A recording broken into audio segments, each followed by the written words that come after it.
전설의 야담을 찾아주셔서 감사드립니다. 오늘도 흥미롭고 재미난 이야기를 준비하였답니다. 그러면 즐거운 시간 되셔요. 옛날 조선시대 과거 시험장에 한 사내가 심각한 표정으로 서 있었습니다. 사내의 이름은 곽달구. 묵과에 응시한 가난한 중인 출신이었죠. 과거 시험장에 있는 모든 이들이 그러했겠지만 달구에게는 특히나 중요한 순간이었습니다. 훌륭한 사람이 되라는 아버지의 유언 때문이었습니다. 아버지, 지켜봐 주십시오. 저 달구가 반드시 벼슬을 받아서 부끄럽지 않은 훌륭한 인물이 되겠습니다. 달구는 두 주먹을 움켜쥐었습니다. 필기를 중점으로 다루는 초시는 무사히 통과하였습니다. 이제는 무관으로서 갖춰야 하는 필수 덕목, 바로 무예를 선보여야 하는 복시를 치러야 할 차례였지요. 달구는 그 누구보다도 자신 있었습니다. 이날을 위해 피나는 수련을 한 달구였습니다. 긴장감이 감도는 시험장. 마침내 달구의 이름이 호명되었습니다. 달구는 기운차게 대답하며 심사대 앞에 섰습니다. 그리고 멋들어진 궁수를 뽐냈지요. 화살은 모두 관역의 정중앙에 명중하였습니다. 그뿐만이 아닙니다. 기마술, 검술, 창술 그리고 무술까지 흠잡을 데 없는 기량을 선보였습니다. 달구를 지켜보는 시험관부터 응시자들까지 모두 감탄하고 말았죠. 이후 최종 시험인 전시도 깔끔하게 마무리한 달구는 자신감에 가득 차 있었습니다. 허나 합격자 발표 날 달구는 뜻밖의 결과를 마주하였습니다. 없다, 없어. 이보시오. 이거 합격자 명단이 맞는 거요? 뭔가 잘못되었소. 명단에는 이상 없소. 불합격하였으면 얌전히 돌아가시오. 합격자 명단을 발표하는 관리인 박목관은 항의하는 달구에게 매몰차게 답하였습니다. 그렇습니다. 달구는 낙방한 것입니다. 달구는 도무지 납득할 수 없었습니다. 초시부터 전시까지 모두 만점에 가까웠습니다. 심지어 시험관 중 한 명은 달구를 직접 호명하면서까지 칭찬하였지요. 헌데 도대체 어째서 불합격한 걸까요? 달구는 낙방의 충격으로 멍하니 합격자 명단만 바라보았습니다. 그러고 있는데 뒤에 구경꾼들이 수군거리며 떠드는 소리가 자연스레 귀에 들어왔지요.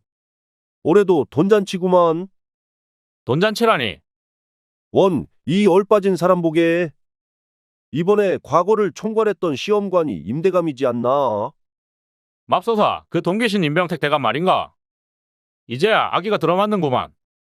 그래, 돈귀신 임대감이 저 자리에 앉아있는 이상 평범한 방법으로 과거에 합격하려면 어림도 없지. 이 동그란 거 바로 쩐이 필요하다 이 말씀이야. 우리야 천민나불행이니까 과거에 응시할 자격조차 없겠지만은 떨어진 치들을 얼마나 속이 상할지 상상이 안 가는구만. 그렇지. 낙방에서 일그러진 저 한심한 면상짝들을 보면 점심에 먹은 국밥이 싹 소화된다니까. 그러게 말이야. 아주 구경할 맛이나. 내 이 맛에 이때가 되면 여기 앞을 서성인다니까. 역시 자네야.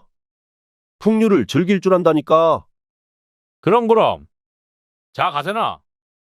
이 기운 그대로 가지고 한 장 거나하게 걸치세. 구경꾼들은 그러면서 서로 낄낄거리며 주막으로 가버렸습니다. 이 어처구니 없는 대화를 모두 엿들은 달구는 그야말로 맥이 탁 풀려버렸지요. 화를 낼 힘조차 나지 않았습니다. 매관매직이라니. 이 무슨 파렴치한 짓이란 말입니까? 힘도 돈도 권력도 없는 달구에게는 애초에 기회조차 없었던 것이죠. 달구가 할 수 있는 것이라고는 힘없는 발걸음을 돌리는 것뿐이었습니다. 진정 세상에는 신도 부처도 없단 말인가. 오직 돈뿐이로구나.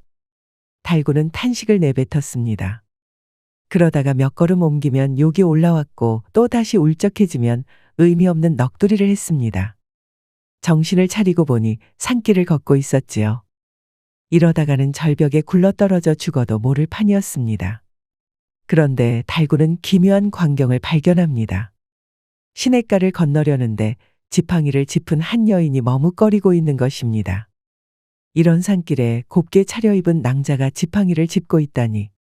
무슨 일일까요? 달구는 조심스럽게 다가가 여인에게 물었습니다. 제 아무리 넋이 나가 있더라도 공경에 처한 사람을 쉽게 지나칠 수 없던 달구의 의협심 넘치는 성격 탓이었습니다. 실례하겠소. 내 지나가던 나그네요. 주제넘은 참견인지는 모르겠소만 무슨 일이라도 있어? 안녕하셔요. 실은 제가 여기를 지나가야 하는데 한쪽 다리가 불편한 몸인지라 쉽사리 건너지 못하고 있사옵니다. 여인은 달구에게 곱게 인사하며 대답했습니다. 그런데 이를 본 달구는 그만 깜짝 놀라 숨을 집어삼켰습니다. 달구는 생전 이렇게 아름다운 여인은 처음 봤기 때문입니다. 여인의 두 눈동자는 마치 태양빛을 머금은 듯 밝게 반짝였습니다. 오밀조밀한 콧날과 부드러운 얼굴선, 그리고 붉은 꽃잎 같은 입술은 차분한 미소를 띄었습니다. 검소한 저고리 차림이었지만 어딘가 고고한 기품이 흘렀지요. 달구는 순간 말을 건 것 자체가 무리한 행동인 것 같았습니다. 그렇구려. 그러면 제가 도와드리리다. 감사합니다. 제 이름은 지연설아옵니다. 나는 곽달구라고 하오. 무과시험을 보기 위해 한양에 들렸다가 돌아가는 길이지. 달구는 씁쓸한 표정을 지으며 대답하였습니다. 차마 떨어졌다는 말까지는 수치스러워서 하지 못했지요. 그러자 현서라는 여인은 그런 달구의 속마음을 꿰뚫어 보는 듯 부드럽게 미소 지었습니다. 여기서 무사님을 뵙게 된 것은 정말이지 큰 행운이네요. 행운은 무슨? 별일 아니오. 자, 그러면 어서 건너가 봅시다. 나도 가는 길이니 말이오. 부축을 해드리겠소. 수심이 생각보다 깊고 물이 흐름이 빨라서 힘들 것 같아요. 실례가 되지 않는다면 무사님 등에 업혀도 될까요? 현서의 부탁에 달구는 순간 당황하였습니다. 보통 여인이었다면 별 생각 없이 몸에 손을 댔을 것 같은데 현서처럼 아리따운 여인을 등에 업으려니 오히려 망설여졌습니다. 달구는 머뭇거리다가 등을 내밀었습니다. 현서는 조심스럽게 달구의 등에 업혔죠. 그런데 어째 제법 묵직한 겁니다. 달구는 잠깐 휘청거렸지만 금세 균형을 잡았습니다. 죄송해요. 제가 좀 무겁죠? 무겁기는 무슨. 깃털처럼 가볍소이다. 달구는 허세 부리면서 얼른 그러고 시냇가를 건넜습니다. 현서는 달구의 등에서 내리고 공손하게 허리 숙여 인사했습니다. 감사해요, 무사님. 그러면 또 인연이 닿으면 보지요. 잠깐 혹시 어디를 가시는지 물어도 괜찮겠습니까? 공양을 드리기 위해 청령산의 대운사로 가는 길이었어요. 청령산? 아니, 여기서 얼추 200리는 더 가야 할 텐데. 맞아요. 허나 걷다 보면 도착하지 않겠어요? 현서는 아무렇지도 않은 듯 말했습니다. 그 모습이 천연덕스러워서 세상 물정 모르는 아씨로 보였죠. 달구는 걱정이 되었습니다. 이렇게 가녀리고 어여쁜 처자가 그 험한 길을 홀로 간다고 하니 쉽사리 발걸음이 떼지지 않았습니다. 보아하니 검소한 차림새였지만 어딘가 귀한 아씨가 분명했습니다. 사정이 있어서 홀몸으로 여행하고 있는 것이겠죠. 좋소. 그러면 그대만 괜찮다면 내 안전하게 모셔다 드리리다. 어차피 과거에 낙방하고 앞으로 뭘 해야 할지도 모르는 판이었습니다. 게다가 이 여인은 달구를 사로잡는 알 수 없는 매력이 있었습니다. 미모 때문만은 아니었습니다. 이상하게도 무릇 아름다운 여성을 볼 때 느끼는 파렴치한 기분은 들지 않았습니다. 그렇기에 더더욱 신비로웠지요. 현서는 달구의 제안에 부드럽게 미소 지으며 고개를 끄덕였습니다. 마음씨가 참으로 고우시네요. 안 그래도 홀로 적적하였는데 잘 되었어요. 잘 부탁드려요. 처음 본 남정네와 동행하게 되었는데 불안하지는 않소?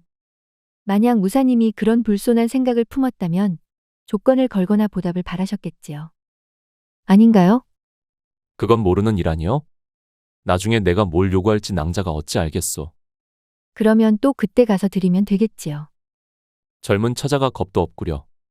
현서의 불가사의한 대답에 달구는 입을 다물었습니다. 그러자 현서가 먼저 앞장서서 걸었지요. 달구는 허겁지겁 여인을 따라 걸었습니다.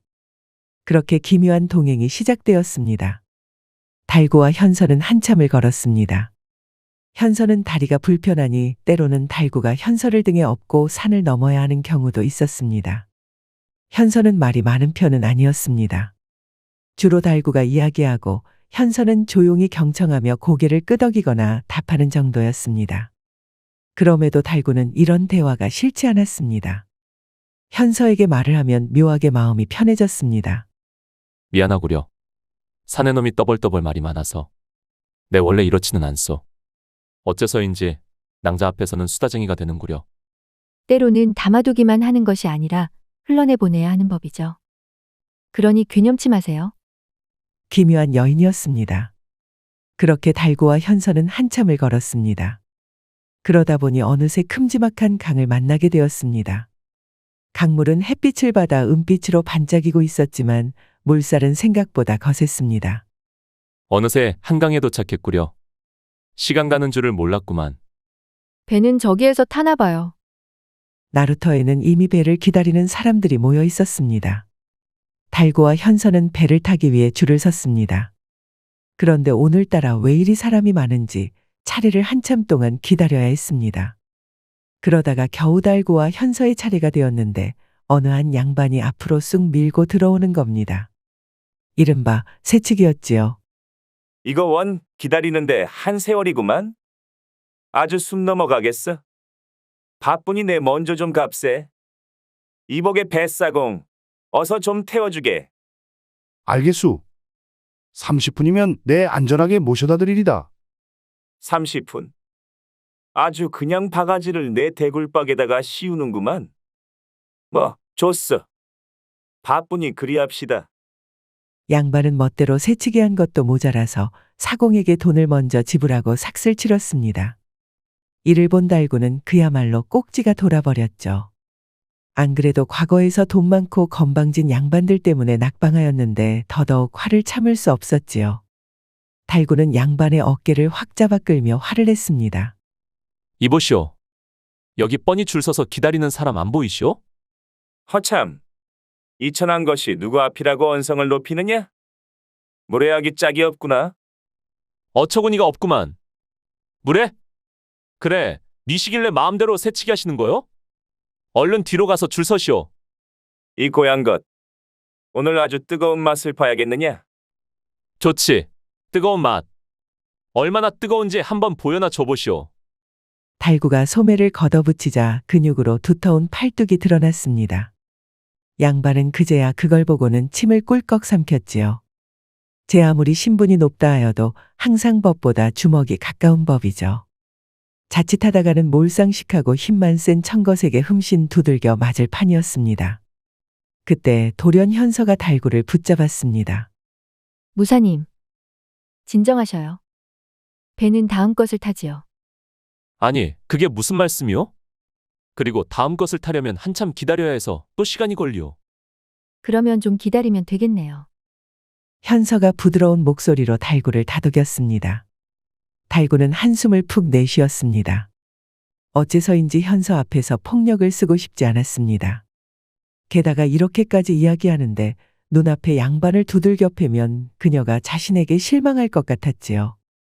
알겠소. 그러면 그렇게 하리다. 아이고 죄송합니다만 이번 배가 마지막이오. 사공이 끼어들어서 멋쩍은 듯 웃었습니다. 이에 달구는 표정을 구겼습니다. 그러거나 말거나 양반은 홀라당 배에 탔습니다. 달구와 거리가 멀어지자 그제야 의기양양하게 비웃으며 악담을 퍼부었습니다. 아주 천한년 넘길이 천생연분이로구나. 거기서 평생 줄이나 쭉 쓰려무나? 달구는 이를 바득바득 갈았습니다. 이미 배를 타고 떠나버려서 어떻게 쫓아갈 방법도 없었기 때문입니다. 아오, 저 망할 녀석. 혼쭐을 내놓아야 했는데. 현선왕자는 화도 나지 않소? 화를 내는 것은 불타는 돌을 쥐고 던지는 것과 같지요. 상대방도 다치는 것뿐 아니라 스스로에게도 상처를 준답니다. 아니, 그걸 떠나서 내일까지 배를 기다려야 하지 않소? 그러면 내일 타면 되겠네요. 너무 조급해하지 마셔요.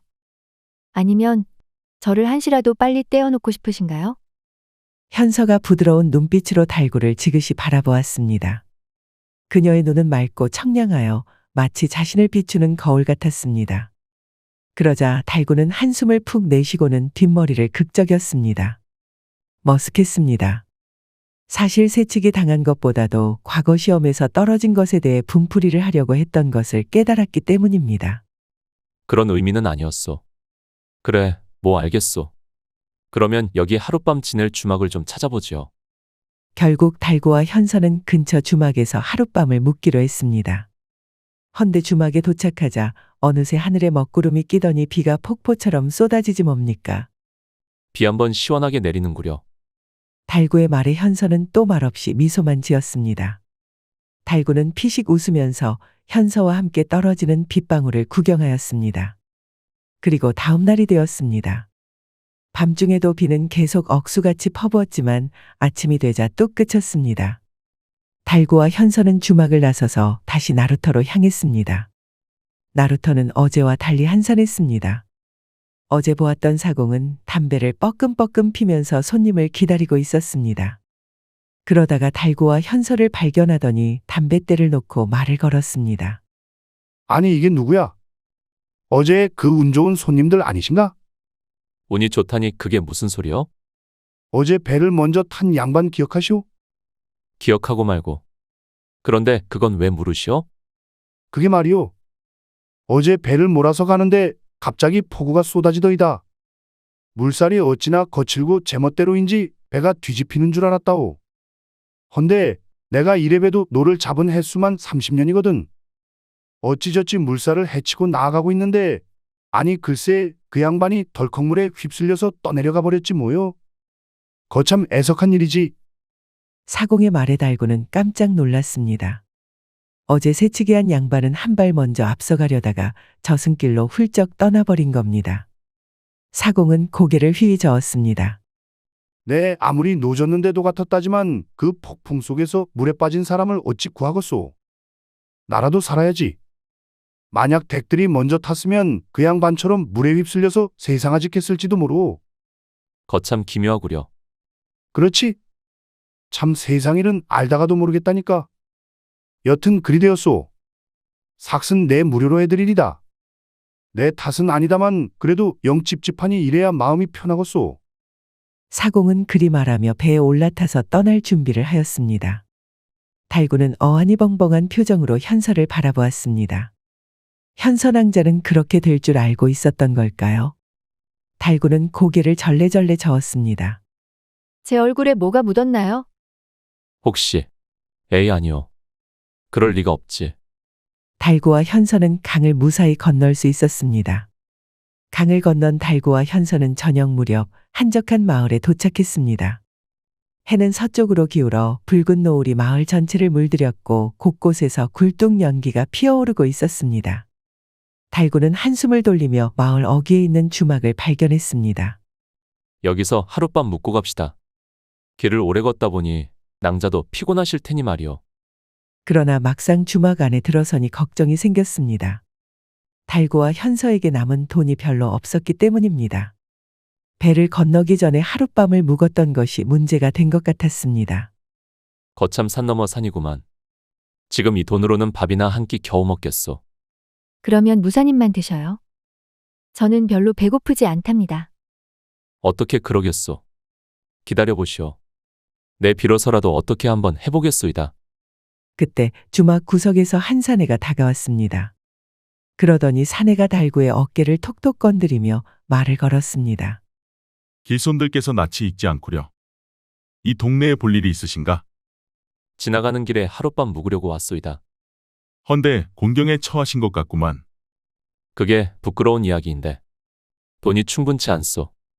그래서 끼니나 채우고 다시 나가려고 했지. 그래서는 쓰나. 보아하니 힘께나 쓰는 무사님 같으신데 반값은 내가 치르겠소. 사내는 그리 말하더니 달구와 현서를 위한 반값을 선뜻 내주었습니다. 이에 달구는 깜짝 놀랐죠. 이럴 수가. 정말 고맙소. 별거 아니오. 헌데 돈이 부족하여서 퍽 곤란하겠소. 그래서 말인데 괜찮은 일이 있는데 한번 해보지 않겠소? 사내는 한쪽 눈을 찡긋하며 몸을 기울였습니다.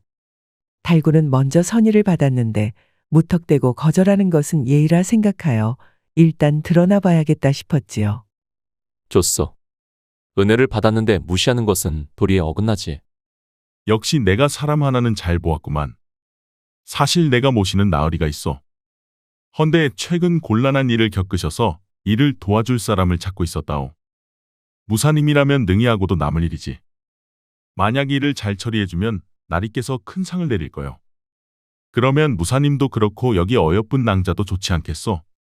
달구는 사내의 제안에 잠시 고민했습니다.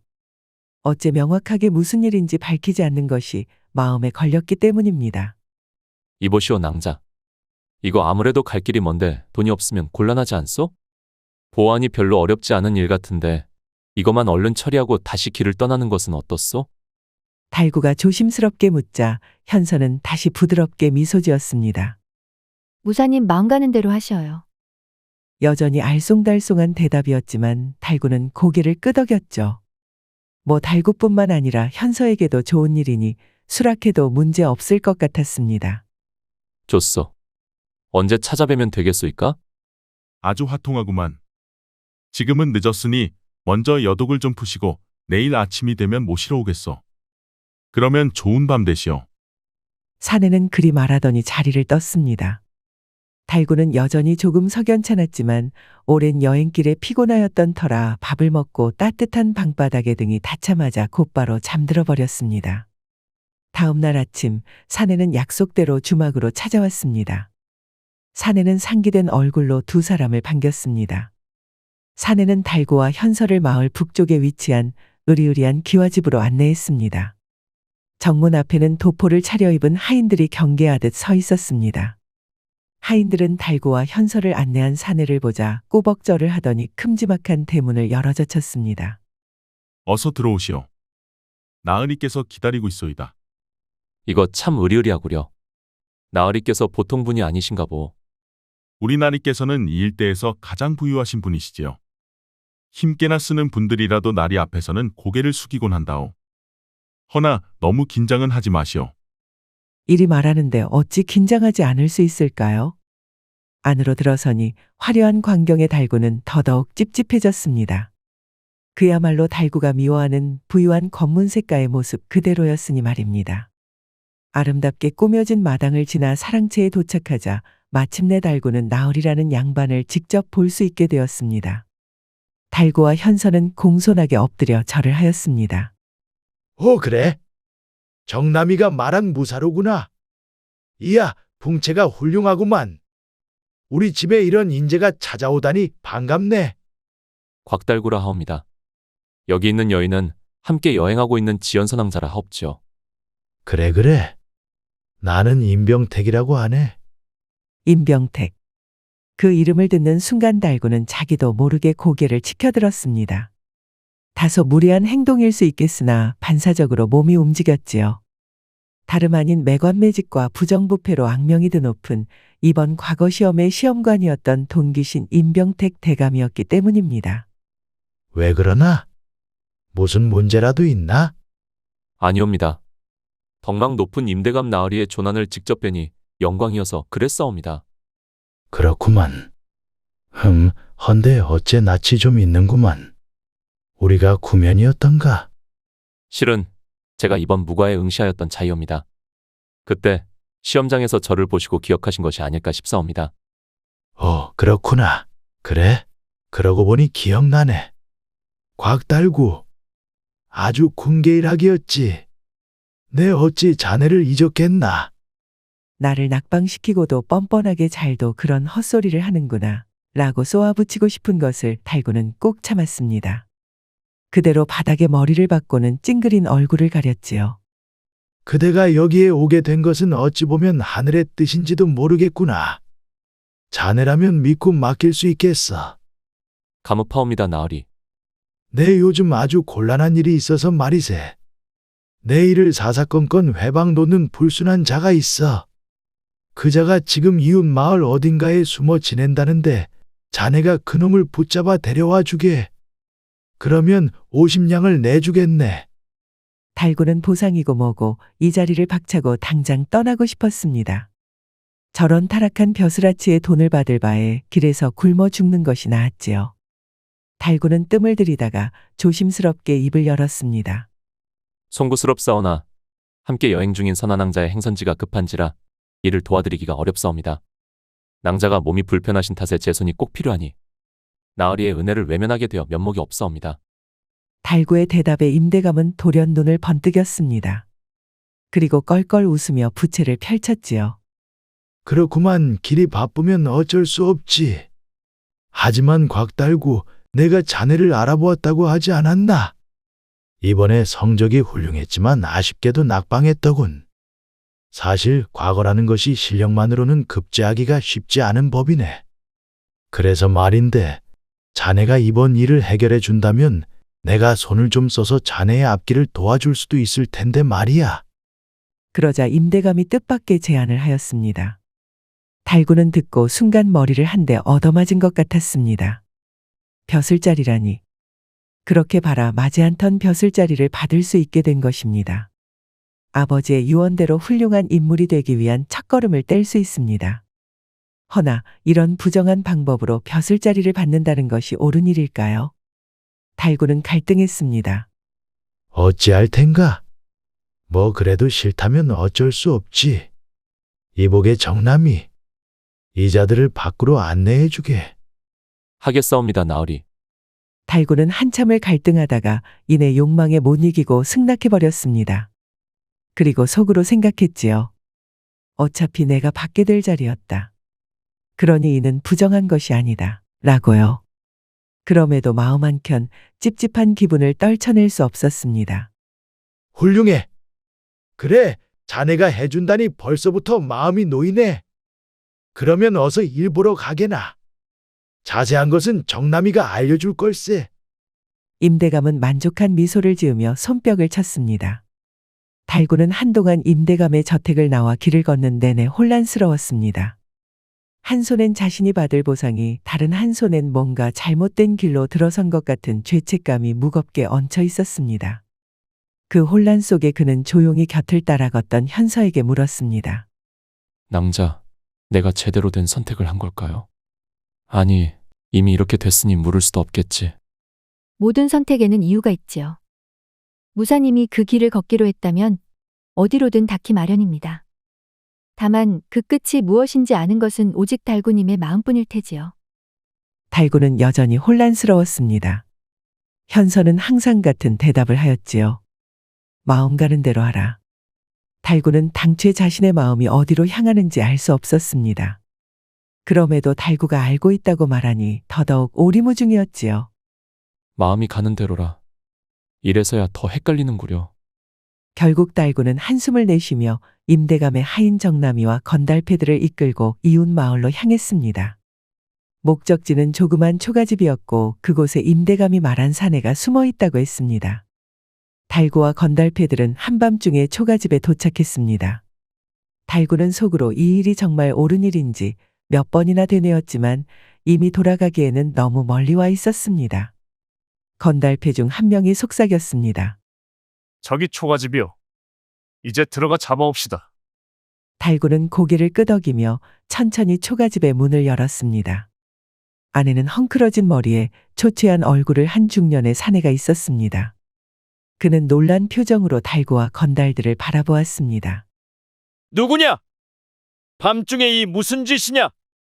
그 목숨줄 붙잡고 싶으면 잠자코 따라오너라. 이 천인공노할 놈들! 어찌 감히 이런 짓을 저지르느냐? 천벌을 면치 못할 것이다. 이 자 좀 보게. 자기가 옥황사제라도 되는 줄 아는가 보이. 천벌 대신 몽둥이 벌을 내려주마. 사내가 반항하려 하자 건달패들이 굵직한 몽둥이를 들어올렸습니다. 다른 건달들도 낄낄거리며 사내를 에워쌌습니다. 달구는 그 광경을 멍하니 바라보다가 불현듯 현서의 말이 떠올랐습니다. 마음이 가는 대로 하세요. 였습니다.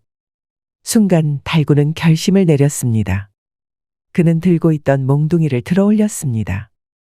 그리고 사내를 붙잡은 건달의 머리통을 후려갈겼지요. 그 더러운 손들 놓거라. 달구의 몽둥이를 얻어맞은 건달은 그대로 눈을 횟가닥 뒤집고 기절해버렸습니다. 다른 건달들은 돌변한 달구에게 당황했지만 표정을 바꾸고 달려들었습니다. 허나 고작 마을 사람들을 겁박하고 돈이나 뜯는 건달들이 달구에게 상대나 되겠습니까? 건달들이 어설프게 휘두르는 몽둥이는 달구의 털끝 하나에도 닿지 못했습니다. 달구는 팔이 10개라도 달린 듯 달려드는 건달들을 몽둥이로 흠씬 두들겨 패주었습니다. 10명 남짓했던 건달패들은 하도 달구에게 얻어맞은 나머지 한 번 바닥에 쓰러지면 다시 일어날 엄두를 내지 못하였습니다. 사내는 그 광경을 보고 어안이 벙벙한 얼굴로 달구를 바라보았습니다. 아니, 대체 어찌 된 일이오? 그대는 정체가 뭐요? 달구는 대답을 망설였습니다. 차마 임대감의 하청을 받았다는 말을 꺼낼 수 없었습니다. 그때 어두운 초가집 문 뒤에서 부드러운 목소리가 들려왔습니다. 임대감 나리가 당신을 구하라고 무사님을 보내셨답니다. 낭자, 무슨 말씀을? 그러나 현서는 조용히 미소 지으며 고개를 끄덕였고 사내는 그 말을 듣고 생각에 잠긴 듯 눈동자가 흔들렸습니다. 알겠소.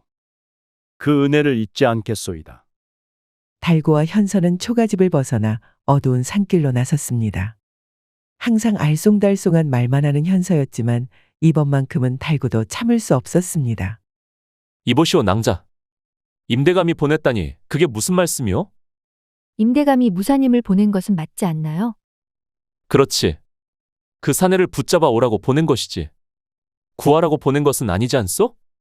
그래서 지금 무사님의 마음은 어떠신가요? 달구는 현서의 질문에 순간 말문이 막혔습니다. 솔찬히 기분이 좋았습니다. 찝찝했던 일이었는데 이렇게 난장판을 만들어 놓으니 오히려 놀라울 정도로 개운했지요. 나쁘진 않구려. 그래도 돈귀신 임대감 그 작자가 우리를 잡으러 올 거요. 아마 그 거만하기 짝이 없는 얼굴이 시뻘겋게 달아올랐겠지. 달구는 그리 말하면서 호탕하게 웃었습니다. 잡히면 큰일이지만 어째서인지 현서와 함께라면 어떻게든 될 것 같았습니다. 현서도 그런 달구를 보며 잔잔한 미소를 띄었습니다. 둘은 바쁘게 어두운 산길을 헤쳐나갔습니다. 허나 지팡이에 의지하며 절뚝거리는 현서는 더 빨리 걸을 수 없었지요. 이에 달구는 현서를 업고 산을 올랐습니다. 그렇게 한참을 급히 오르니 어느새 정상에 도착하고 해가 떠올랐습니다. 이제 완전히 따돌렸다 싶었지요. 허나 이는 달구의 착각이었습니다. 이런, 빠르기도 해라. 돈귀신이 아니라 바람귀신이라 불려야겠어. 산 아래 멀지 않은 곳에서 횃불을 든 무리가 보였지요. 바로 임대감이었습니다. 곽달구 이 배은망덕한 놈! 일을 해결하라고 보냈더니만 일을 더 만들어! 내 놈이 날 2번 죽이는구나! 성난 임대감의 외침이 산에 울려 퍼졌습니다. 그런 모습을 보고 있자니 달구는 긴장보다 퍽 유쾌했습니다. 오냐 어디 한번 누가 이기나 경주해보자꾸나. 낭자, 꽉 붙들어 매시오. 산속에서 쫓고 쫓기는 추격전이 시작되었습니다. 그러나 제 아무리 달구가 날고 기는 인물이라 할지라도 현서를 업은 상태로 추격을 따돌리기에는 무리였습니다. 서서히 거리가 좁혀지더니 임대감의 하인들이 달구와 현서를 포위하고 말았지요. 임대감은 말에서 내려섰고 얼굴이 불그락푸르락하여 소리를 질렀습니다. 저 찢어 죽일 놈을 당장 붙잡아라! 절체절명의 순간 달구는 굳은 다짐을 하고 현서를 내려놓았습니다. 그리고 건달패들에게서 빼앗은 몽둥이를 들었지요. 임대감이 데려온 패거리들은 저마다 날카로운 날붙이를 들고 있었습니다. 게다가 머리수도 훨씬 많았습니다. 그럼에도 달구는 투지가 끓어오르는 눈으로 이들을 노려보았습니다.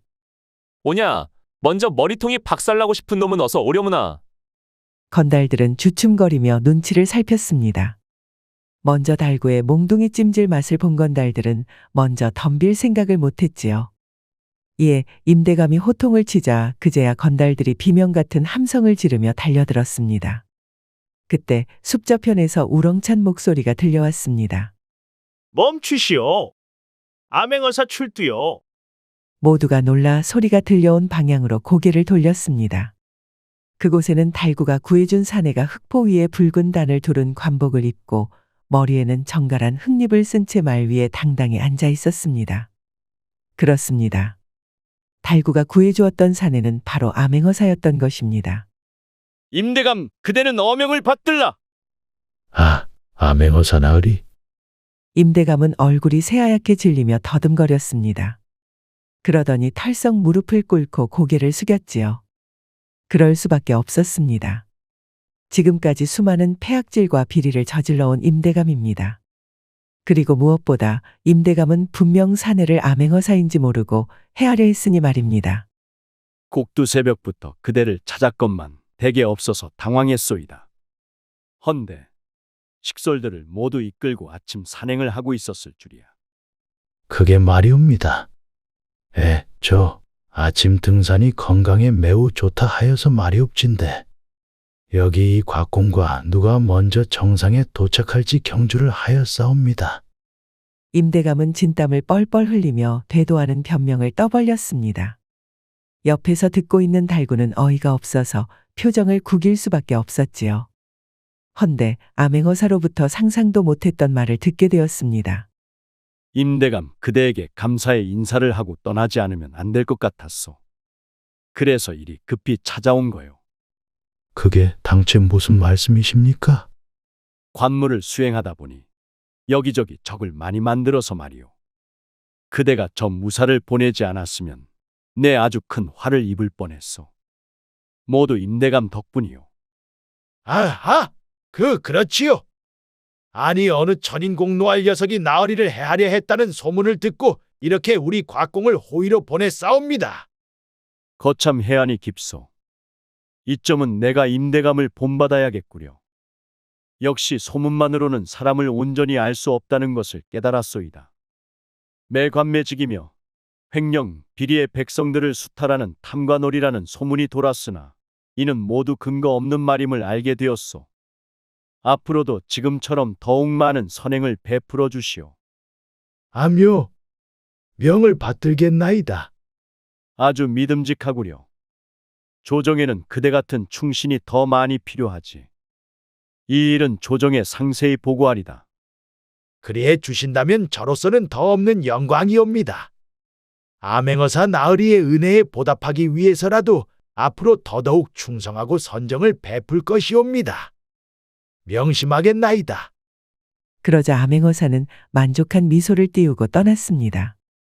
숲속은 다시금 정적에 휩싸였지요. 암행어사의 모습이 사라지고 나서야 임대감은 거친 숨소리를 내며 털썩하고 무릎을 꿇었습니다. 그리고 머리를 바닥에 박고 달구에게 절하였습니다. 곽달구! 아니 곽공, 곽나으리! 아니 어찌 부르던 자네가 날 살려준 은인이란 사실은 변함없네. 이 은혜를 내가 어찌 갚을꼬? 달구는 어리둥절한 표정으로 임대감을 내려다보았습니다. 방금 전까지만 해도 자신을 죽이겠다고 덤볐던 자가 이제는 머리를 조아리고 있으니 말입니다.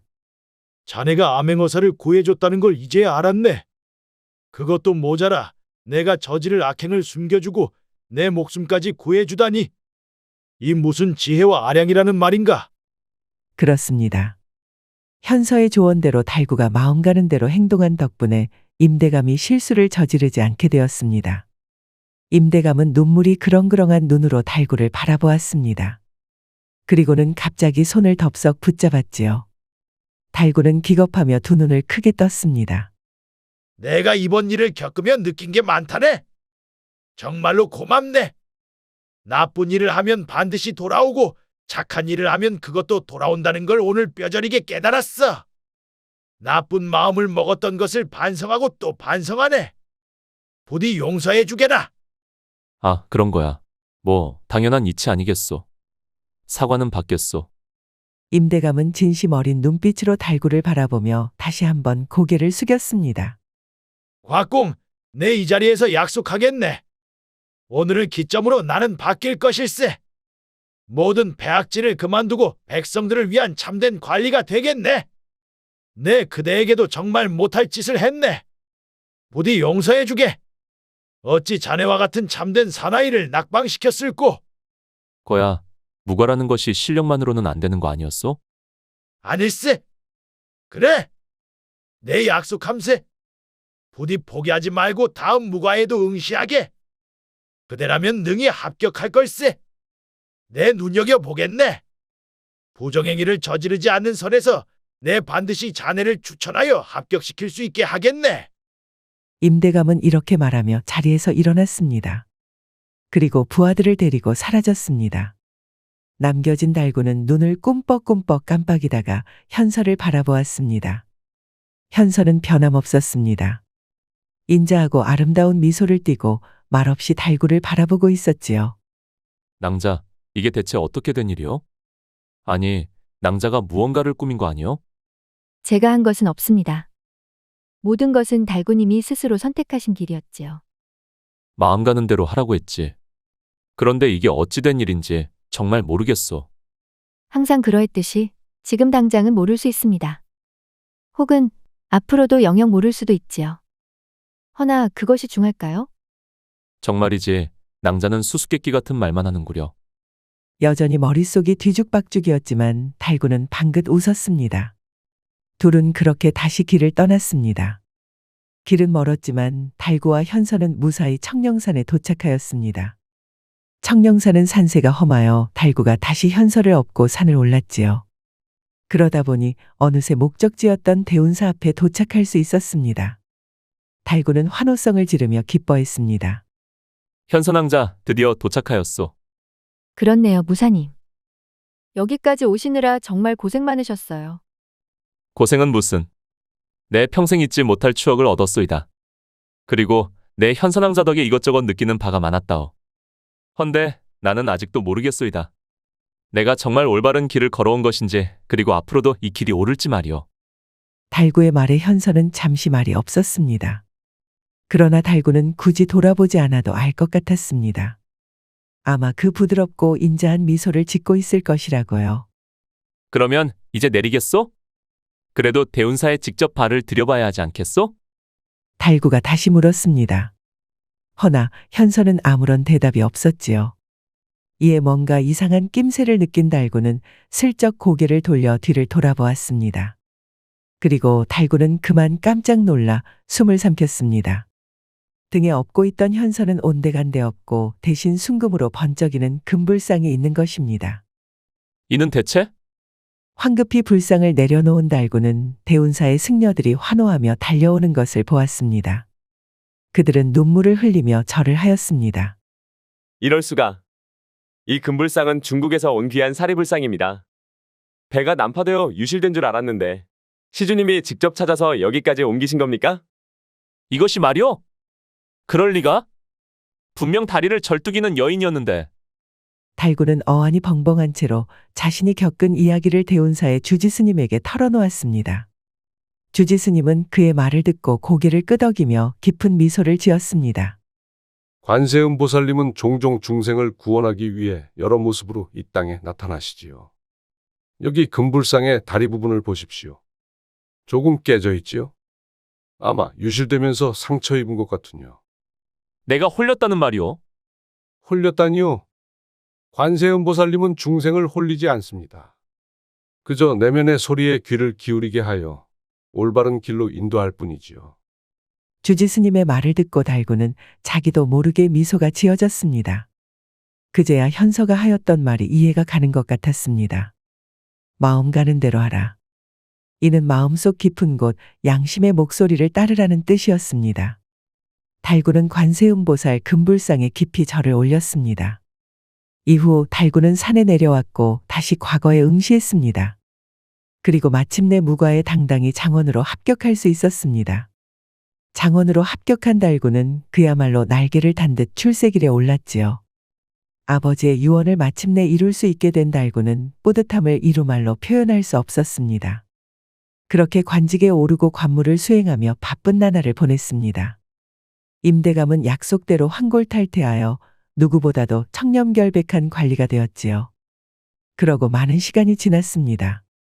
높은 자리에 오른 달구도 나이를 많이 먹고 관직에서의 일도 이제는 익숙해지게 되었죠.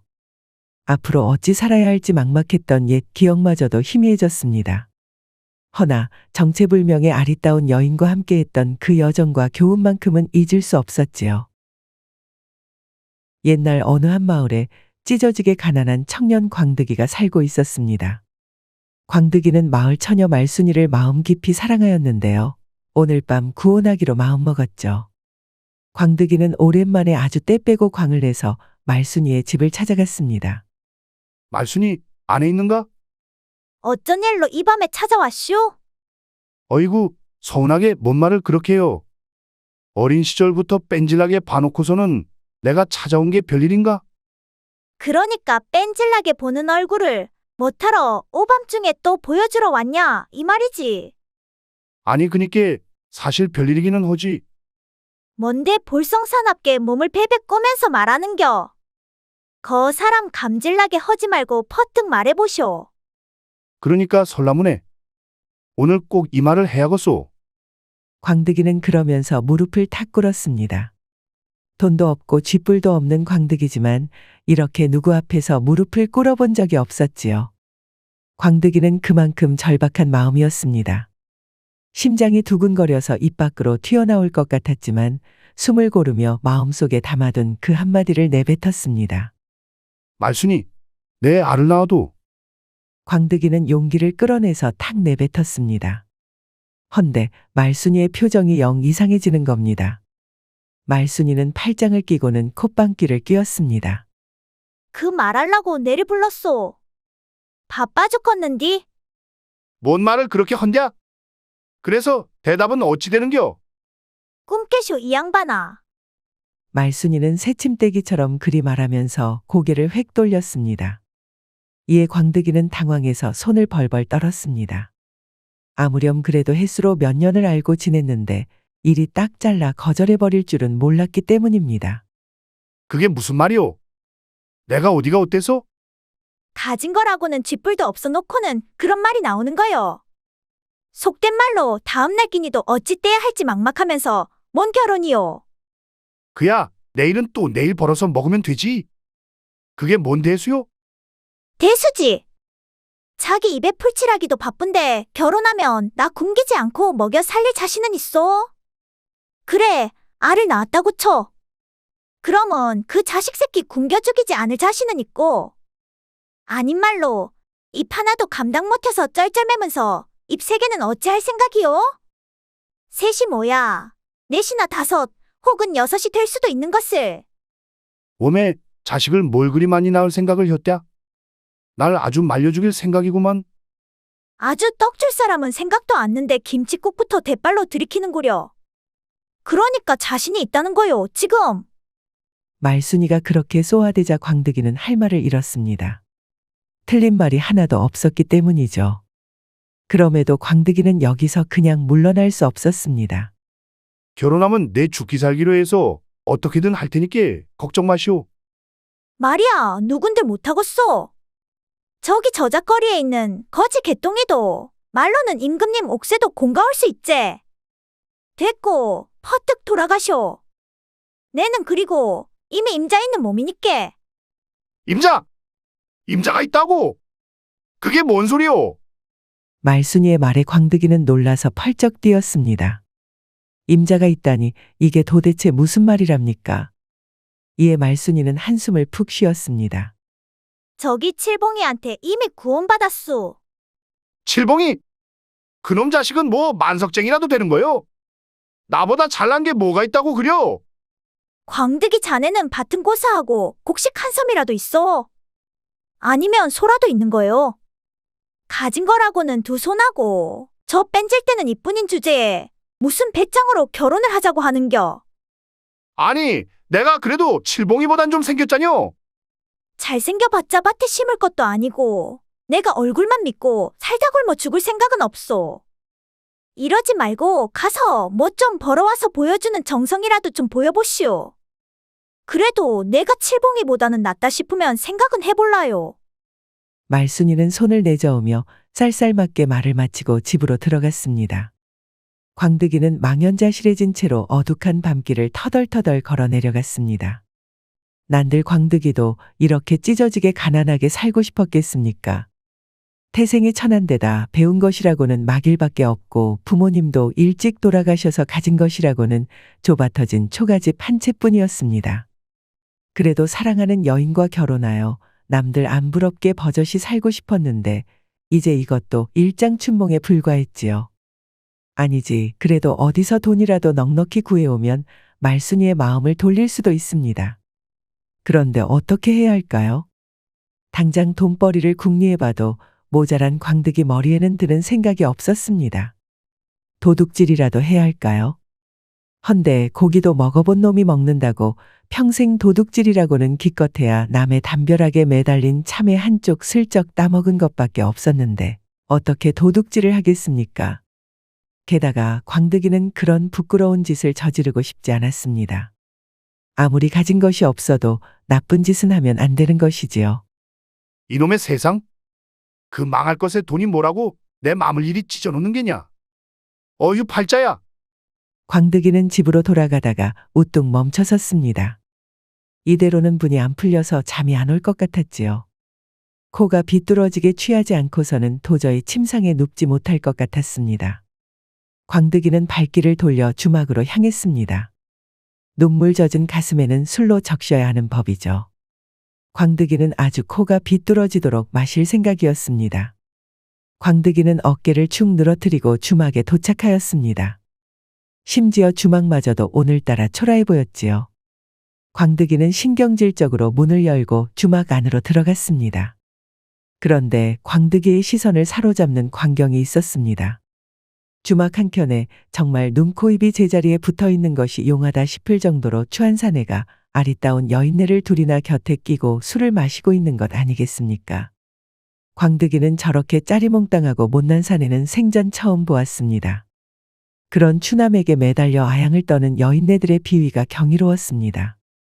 추남은 호탕하게 웃으며 여인네들의 술시중을 받았습니다.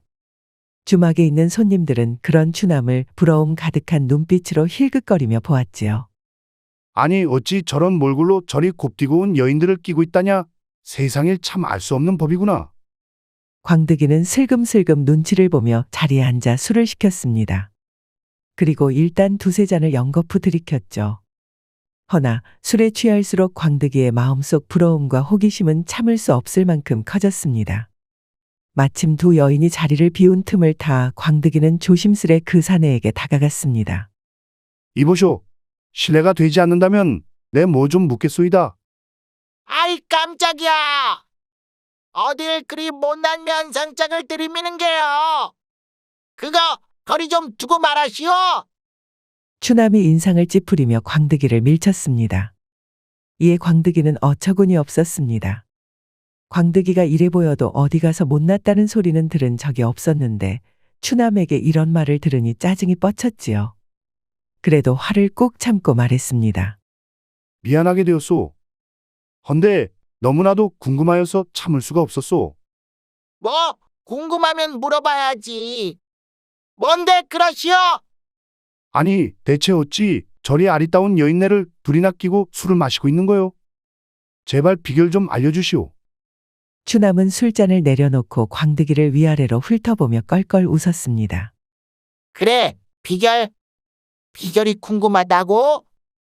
이가 참 원래는 궁뎅이를 걷어차서 쫓아내려고 했더니만 자네 얼굴을 보니 동면상련의 마음이 들어서 어쩔 수 없구려. 그러니 키 쫑긋하고 잘 들으시오. 이거 참 내가 그리 막 생기지는 않았는데. 뭐라였어? 아니요. 아주 귀 쫑긋하고 새겨 듣겠다고 한 거요. 광득이는 자기도 모르게 투덜거렸다가 급하게 말을 삼키고 귀를 기울였습니다. 이에 추남은 술을 한 잔 쭉 들이키고 떠벌떠벌 떠들기 시작했습니다. 나도 자네처럼 가진 것은 쥐뿔도 없는 시절이 있었지. 게다가 이 못난 얼굴. 애미에 비두치 자식 시키면 예쁘다 해주거늘 어미는 나를 보면 울음을 터뜨리고는 했어. 천지신명님 어찌 아스키 세수대야를 이리 찌그러뜨려 놓았습니까? 이렇게 말이야.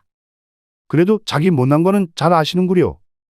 이래 보여도 내가 자기 주제는 확실히 아는 녀석이거든. 자네도 그래서 살 길이 막막한 거 아니오? 됐으니 어서 말해보시오. 여튼 객처럼 못나고 가진 것도 없는 거지였어. 먹을 것도 없고 입을 것도 없고 하루 벌어 하루 먹는 신세였지. 그런데 어느 날 내 운명을 바꿔놓은 일이 있었어. 그게 뭐요? 광득이는 눈을 번뜩이며 더욱 귀를 기울였습니다. 추남은 삐뚤빼뚤한 이를 쓱 드러내며 미소 지었지요. 정말 다시 보아도 못난 사내였습니다. 산에서 산삼을 하락했다 이 말이요. 산삼이요? 그랬어. 그게 바로 1000냥짜리 산삼이더이다. 그놈을 고관대작한테 팔아치우니 갑자기 내 인생이 펴지더구만. 돈이 생기니 좋은 옷도 사고 여기저기서 여자가 달라붙는 게 아니겠어? 1000냥짜리 산삼이라니. 아니, 그런 게 정말 있다 이 말씀이요? 산삼은 귀하디 귀한 물건이라 쉽진 않소.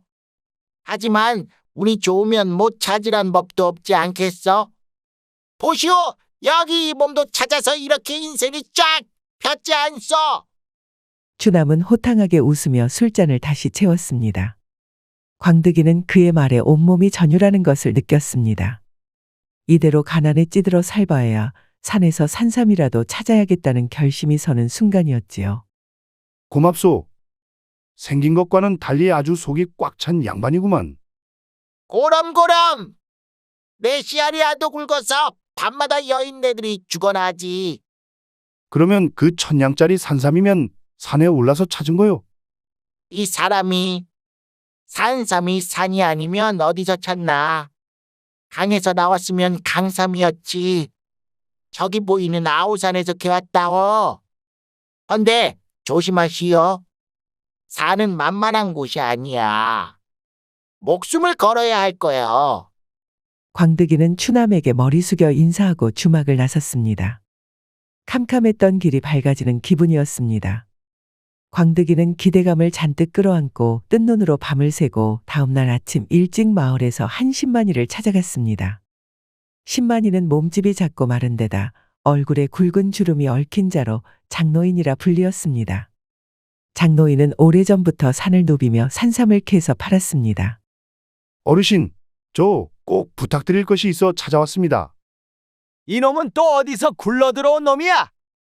꼬락서니를 보아하니 산삼을 사려고 온 건 아닐 테고 바쁘니 썩 꺼지거라. 어르신 제발 부탁드립니다. 저도 어르신처럼 신만이가 되고 싶습니다. 허참 신만이? 하여간 이런 젊은 것들이 몇 있지? 일확천금에 눈이 멀어서 호랑이 굴에 고개를 들이미는 멍텅구리 같으니. 엄밀히 말해 산삼굴 아니겠습니까? 뭔 산삼굴이야? 정신 차리거라 이놈아. 산이 얼마나 험한 곳인지나 아느냐? 곰도 있고 뱀도 있고 발을 헛디디면 곧바로 천길랑 떨어지다.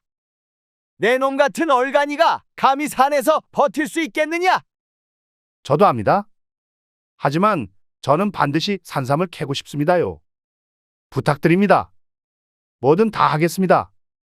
장신만이는 퉁명스레 대꾸하였지만 광득이의 열성적인 부탁에 잠시 고민했습니다. 그러다가 어쩔 수 없다는 듯 고개를 끄덕였지요. 좋아, 정 그렇다면 알려주마. 허나 바로 산삼을 캐는 일은 시키지 않는다. 내 밑에서 자빌부터 하며 산에 대해 배워라. 산은 얕잡아 볼 곳이 아니니 기본을 배우기 전엔 절대 산삼에 손을 댈 생각도 말거라. 감사합니다, 어르신. 정말 잘 부탁드리겠습니다. 그렇게 해서 광득은 장노인의 도제 생활을 시작했습니다. 그는 산짐승의 길을 정리하거나 나무를 캐오고 장노인이 지도를 그릴 때 필요한 먹물을 만드는 온갖 허드렛 일을 도맡았습니다.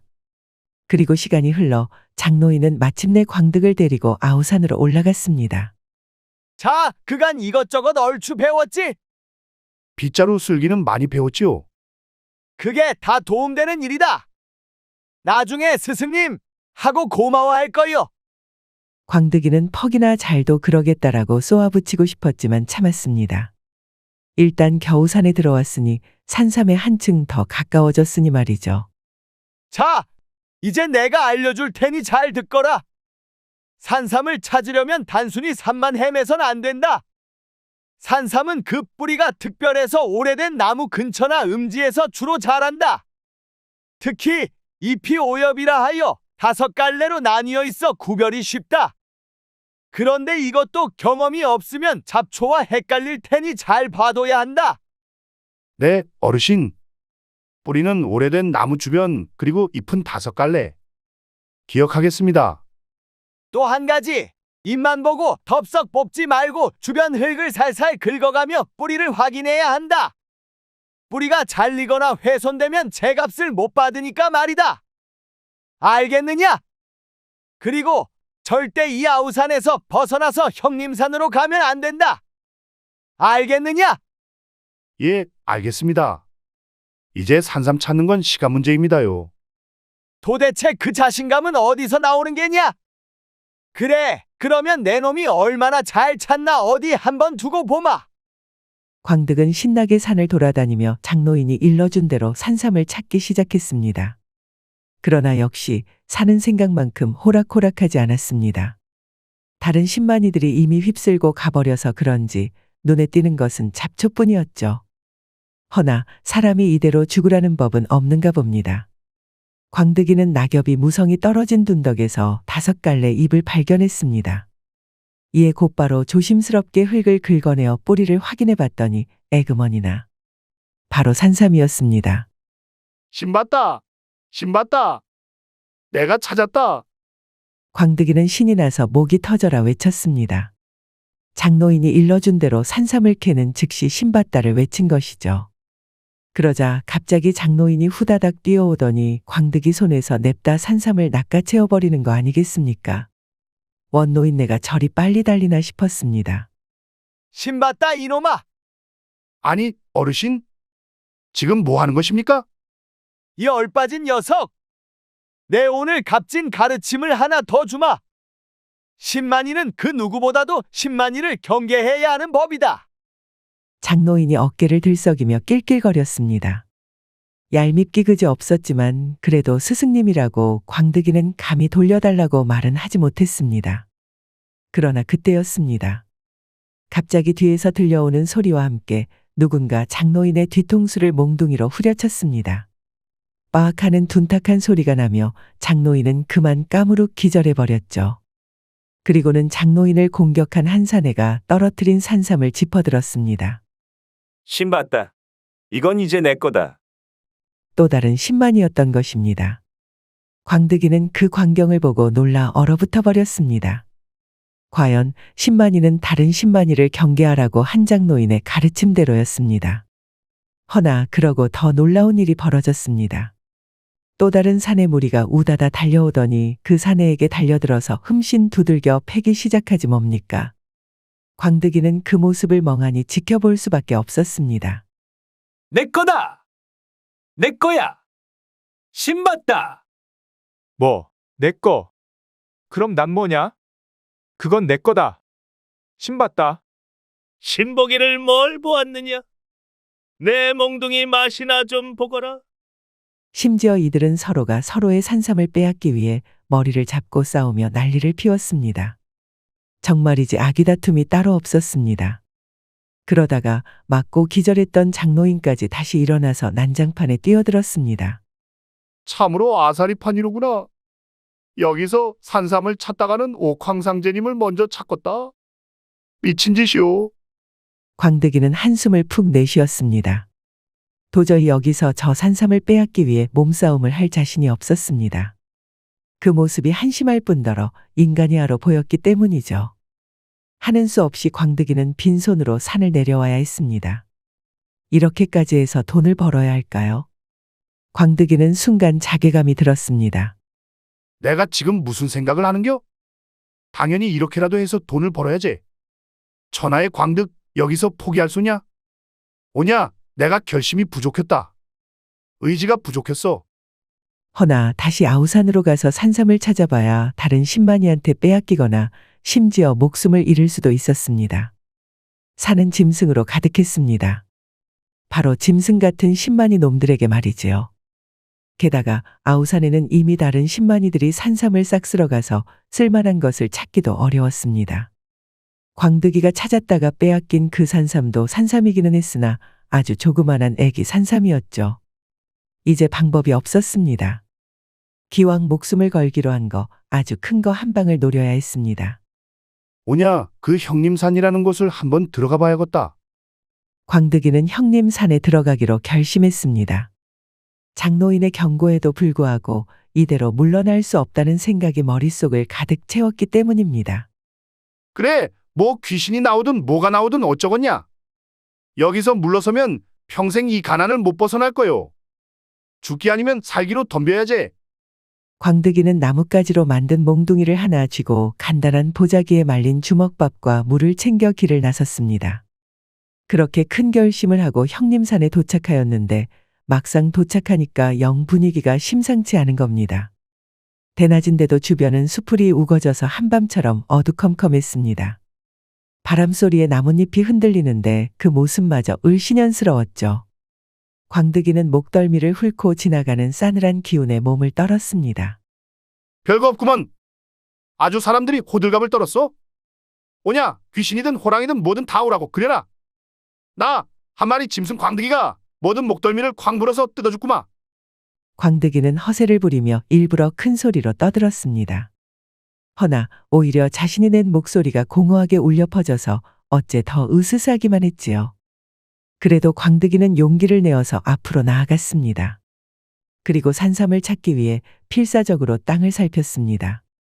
허나 바닥에는 마른 잎사귀만 굴러다닐 뿐 산삼의 흔적은 눈 씻고 찾아보아도 없었습니다. 속절없이 시간만 흘러만 가고 어느새 주변은 캄캄한 밤이 되었습니다. 광득이는 애가 탔습니다. 대낮에도 위험한 형림산에서 밤을 맞이했으니까요.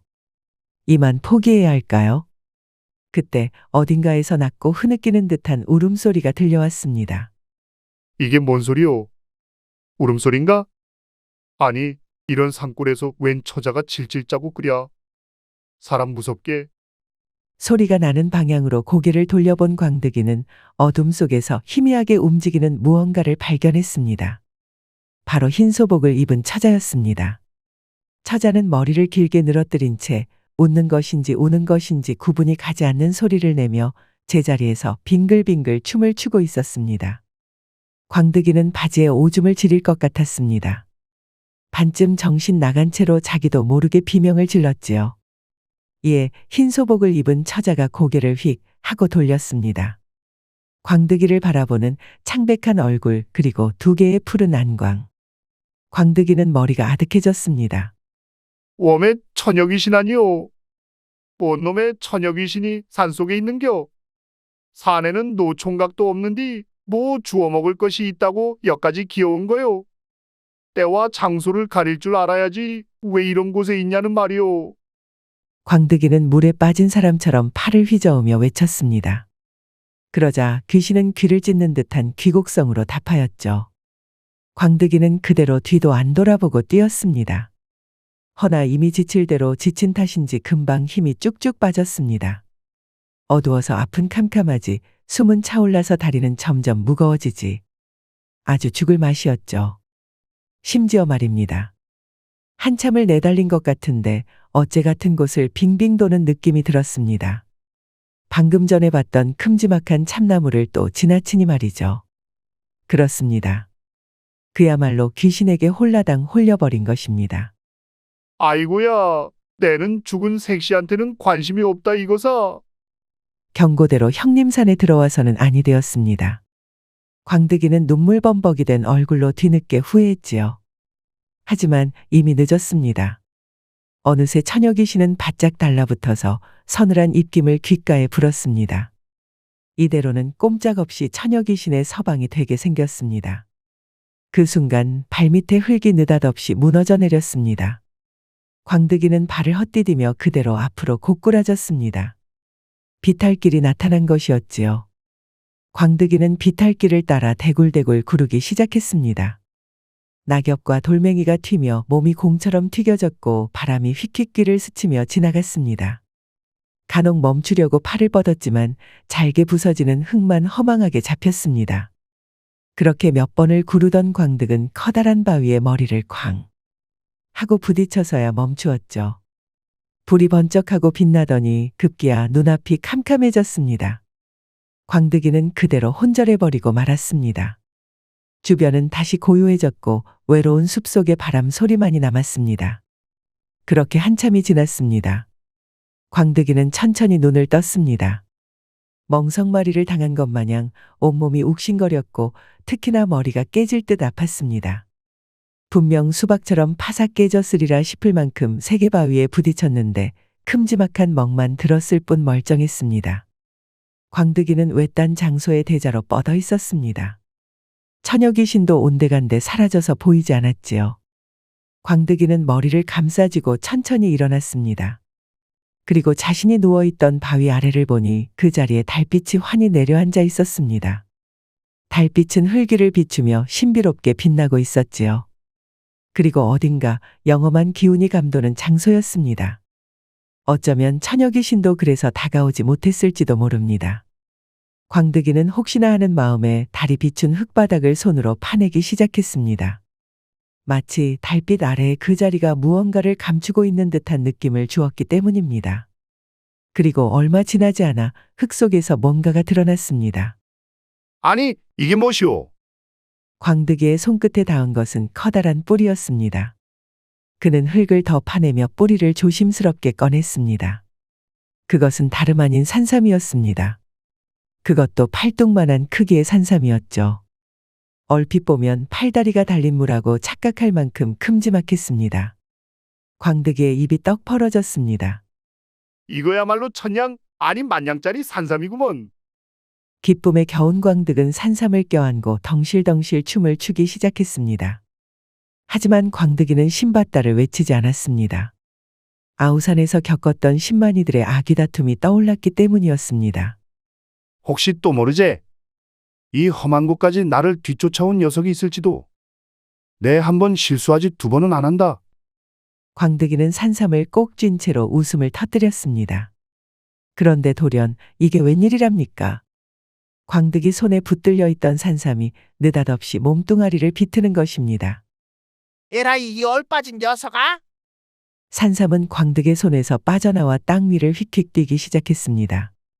광득은 그 광경에 어안이 벙벙했습니다. 이게 꿈이요 생시요?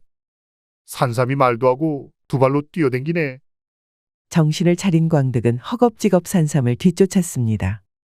어두운 산속에서 산삼은 천방지축으로 뛰어다니며 웃음을 터뜨렸습니다. 내 만냥짜리 산삼? 거기 서라.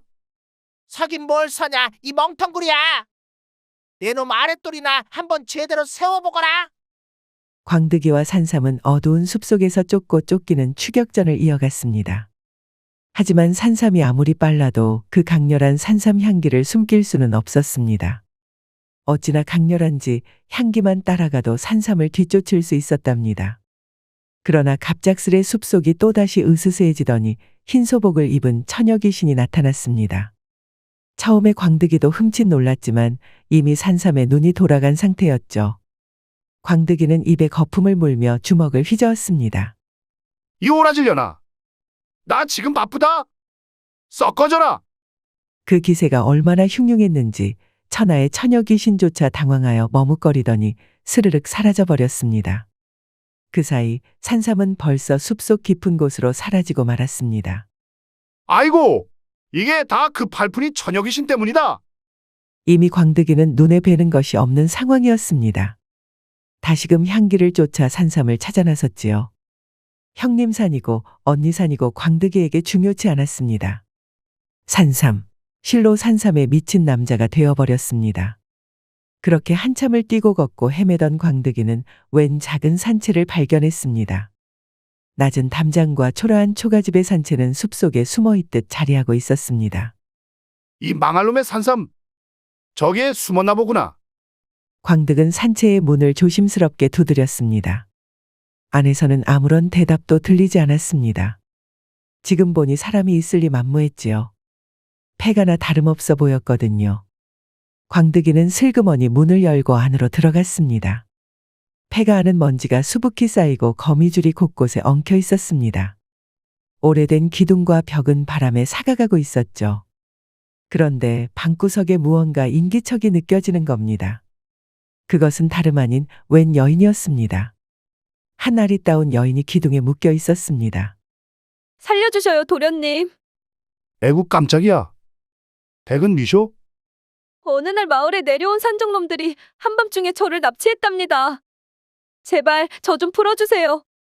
이 산채는 산적놈들의 은신처였나 봅니다. 여전히 광득이는 산삼을 되찾으러 가고 싶었습니다만 그래도 여인이 공경에 처하였는데 모른 척하고 갈 수는 없었습니다. 게다가 여인은 지금까지 살면서 본 적도 없을 정도로 아름다웠습니다. 또 모르지 않습니까? 고운 미모를 보면 보통 집안 사람이 아닐 수 있는데 이 기회로 결혼이라도 하면 인생이 활짝 피는 거지 않습니까? 광득이는 침을 꿀꺽 삼키고는 고개를 끄덕였죠. 알겠수다. 내 금방 풀어주겠소. 광득이는 조심스럽게 두터운 밧줄을 풀었습니다. 풀려난 여인은 답답함이 해소되어서 한숨을 푹 내쉬었습니다. 감사합니다. 헌데 너무 오랫동안 묶여 있어서 여기 멍이 좀 든 것 같사와요. 도련님이 좀 봐주시겠어요? 여인은 그러면서 살짝 옷깃을 내리며 뽀얀 살결을 보였습니다. 이에 광득이는 당황하여 얼굴을 붉혔지요.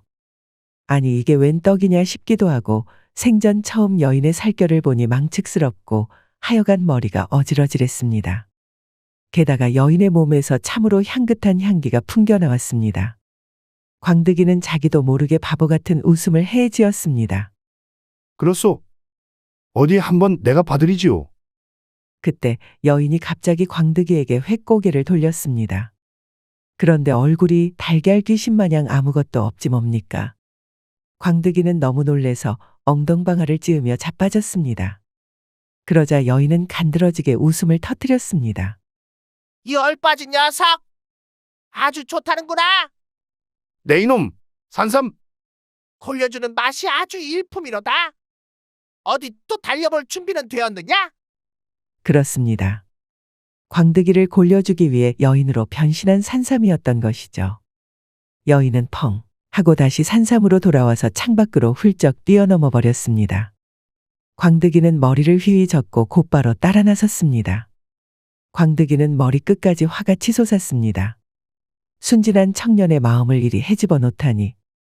분기탱천한 광득이는 전보다 더 빠르게 산삼을 쫓았습니다. 이는 산삼도 예상하지 못한 일이었지요. 산삼은 더더욱 빠르게 작은 팔다리를 휘저었으나 결국 광득이에게 붙잡히고 말았습니다. 신봤다 이놈아. 이 썩을 놈의 자식. 오늘이 내 놈 제삿날이다. 잠깐만. 이보게 진정하게. 진정하고 내 말 좀 들어보게. 이제 와서 뭘 진정하라는 게야. 뻔뻔한 것도 정도가 있다 이놈아. 자네 이러다가는 큰일 나네. 큰일이건 작은일이건 내 알바가 아니다. 내가 사실 천년 묵은 산삼일세? 이제 조금만 있으면 지선으로 우하등선하여 천계로 오르게 됐지. 그런 나를 잘못 건드렸다가는 자네도 큰 화를 입는다는 말일세. 산삼이 이렇게 애걸복걸하자 광득이도 잠시 갈등하였습니다. 아무렴 이렇게 씨알이 굵은 산삼이 뛰어다니고 말하는데 우하등선한다는 말이 영 거짓으로 들리지 않았기 때문이죠. 그래도 광득이는 지금 당장 돈이 필요한 상황이었죠. 그래도 산삼은 광득이가 우물쭈물하는 것을 보고 재차 설득했습니다. 이보게 내 자네 행색을 보아하니 전문 신만이 같지는 않고 돈 몇 푼 벌려고 이러는 거 아닌가? 돈이라면 내가 해결해 줄 수 있네. 괜히 나처럼 큼지막한 산삼 들고 저작거리로 갔다가 다른 신만이들한테 뺏기면 어쩌려고 그래? 또 속여 먹으려고 하는 거라면 그만두는 게 좋을 걸세. 자네가 지선이건 지렁이건 지금은 내 손에 꽉 잡혔어. 허튼 짓 하면 곧바로 산삼탕을 만들어 버릴 게야. 원참 상미하고는. 그래, 내 뿌리에 걸고 맹세하지. 그러면 이야기나 좀 들어보게. 산삼은 광득이의 단단히 환한 표정을 살피며 말을 이어갔습니다. 이보게 자네가 방금 지나온 산책 거기가 어디인지 아는가? 어디긴 허름한 패가 아니었나? 그 얼굴도 멍청하더니만 머리도 뻥청하구만. 내가 아까 뭐라고 했나? 산적들의 의신처라고 했지 않았나? 그거 다 거짓말 아니었나? 아닐세. 진짜로 산적놈들이 사용하던 의신처였지? 그 산적 두목은 자기가 특히나 아끼던 보물 항아리를 뒤에 묻어놓았다 이 말일세. 한데 두목놈은 오래전에 포졸에게 잡혀서 형장에 이슬러 떠나버렸지. 자업자득 아니겠나? 그 말이 진짜인가? 그래. 그래서 그 보물 항아리면 얼마나 되겠나? 못해도 1000냥, 아니 5000냥은 될 걸세. 5000냥이라니. 그 말을 들은 광득이는 두 눈을 휘둥그렇게 떴습니다. 5천냥! 5천냥이라고! 그렇다네. 지금 나를 따라와 보게나? 나는 이제 자네를 속일 생각이 없네. 나도 천년 묵은 산삼에 자존심이 있지 않겠는가? 글쎄다. 내 놈 말을 믿어도 되는지 모르겠구만. 이번에도 날 굴려먹으려는 게 아니겠지? 믿든 안 믿든 선택은 자네 몫이라네. 허나 이 기회를 놓치면 자네가 평생 후회할 거라는 것만은 확실하네. 광득이는 고민 끝에 산삼을 믿기로 했습니다. 허나 일단 산삼을 동아줄로 꽁꽁 묶었지요. 산삼은 불만인 듯 투덜거렸지만 어찌되었든 광득이를 이끌고 산채로 갔습니다. 그 모습이 마치 강아지를 산책하러 나온 것 같아 우스꽝스러워 보였습니다. 이윽고 산채로 돌아온 산삼은 뒤뜰로 향했습니다. 산삼은 유독 땅이 평평하고 풀이 무성한 부근을 가리켰지요. 바로 여길 파보게나? 두목이 숨겨둔 항아리가 있을 거라네. 광득은 긴가민가 하면서도 손으로 땅을 파기 시작했습니다. 얼마 지나지 않아 삽 대신 사용한 나뭇가지가 단단한 무언가에 닿았습니다. 광득은 힘을 다해 땅을 더 파냈습니다. 그리고 마침내 커다란 항아리가 모습을 드러냈습니다. 이야, 진짜로구나. 나도 이제 부자다. 광득이는 쾌재를 부르며 항아리 안을 살펴보았습니다. 무게가 꽤 나가는 것으로 보건대 정말 보물이 가득 담겨 있을 것 같았지요. 헌데 항아리 안을 본 광득이는 아연실색하고 말았습니다. 안에 까맣게 그을린 석탄이 가득 차 있는 것입니다. 또 속였구나. 화가 난 광득이는 고개를 들었는데 산삼은 이미 저 멀리 도망가고 있었습니다. 멀리서 어렴풋이 산삼이 외치는 소리가 들려왔습니다. 자네와의 시간은 정말 유쾌했네. 잘 지내게나? 광득이는 힘이 쭉 빠져서 풀썩 주저앉았습니다. 이제는 힘이 너무 빠져서 더는 쫓아갈 수도 없었습니다. 어쩌겠습니까? 빈손으로 내려갈 수는 없으니 항아리라도 들고 가야지요. 이 항아리라도 팔아 몇 푼이나 벌어보자는 심정이었습니다. 광득이는 터덜터덜 산에서 내려왔습니다. 아직 이른 새벽이라 저잣거리에 나갈 수는 없는 노릇이었습니다. 광득이는 무거운 항아리를 들고 있는 자신이 애처로워서 홧김에 휙 하고 바닥에 내던졌습니다. 그런데 땅바닥에 항아리가 부딪히는 순간 표면이 살짝 벗겨졌는데요. 그 사이로 눈부신 황금빛이 보이는 겁니다. 아니, 이게 뭐야? 황금 항아리요? 광득이는 그 자리에서 항아리 안에 숯을 탈탈 털어내고 걸레를 가져와서 항아리를 박박 닦아냈습니다. 항아리 표면을 모두 닦아내자 어느새 아침해가 떠올랐고 항아리가 찬란한 황금빛으로 빛났습니다. 산삼이 거짓말을 한 것이 아니었습니다. 어쩐지 항아리 주제에 너무나도 무겁던 것이 황금이었던 것입니다. 광득이는 그 무거운 황금 항아리를 들고 덩실덩실 춤을 추었습니다. 이렇게 우여곡절 끝에 황금 항아리를 찾은 광득이는 곧바로 팔아서 돈 5천냥을 벌 수 있었습니다. 돈을 번 광득이는 아주 말쑥하게 차려입고 말순이를 찾아갔지요. 그리고는 당당하게 결혼을 승낙받았습니다. 마침내 새신랑이 된 광득이는 말순이와의 첫날 밤에 그간 겪었던 수모를 모두 깡그리 돌려주었답니다. 저밭 또 넘어갔어. 하여간 손가한테 걸리면 죄다 하나배 쓰러지는구먼. 그럼 이번 장사도 손신의 큰형인가? 하여간 대단하이. 이래 말인가? 둘째도 장사니까 한 집안에 장사가 둘이나 되는군? 그야말로 장사 가문이라니까. 손씨 집안에 겹경사가 났습니다. 큰형과 둘째 형이 씨름판에서 승리해 장사가 되었던 것이지요. 둘은 황소를 한 마리씩 콧뚜레로 꿰어 개선장군처럼 집으로 돌아왔습니다. 어머니, 저희 왔습니다. 뭐냐, 장하다. 돌아가신 네 아버지도 대견해 하실게다. 어머니는 뛸 듯이 기뻐하며 막내 삼구와 함께 두 아들을 버선발로 맞이하였지요. 말이야 바른 말이지 홀몸으로 형제 셋을 키웠으니 그 고통이 이루 말할 수 없었지요. 허나 장성한 아들들이 이토록이나 활약을 하니 어머니 주름살도 펴지는 기분이었답니다. 대단하세요, 형님들. 정말 존경스럽습니다. 셋째인 비실이 삼구도 함께 축하했습니다. 뭐냐, 너도 네 형을 본받아서 장사가 되어야 한다. 아이고, 어머니 꿈 깨세요. 저놈은 비실비실해서 텄습니다.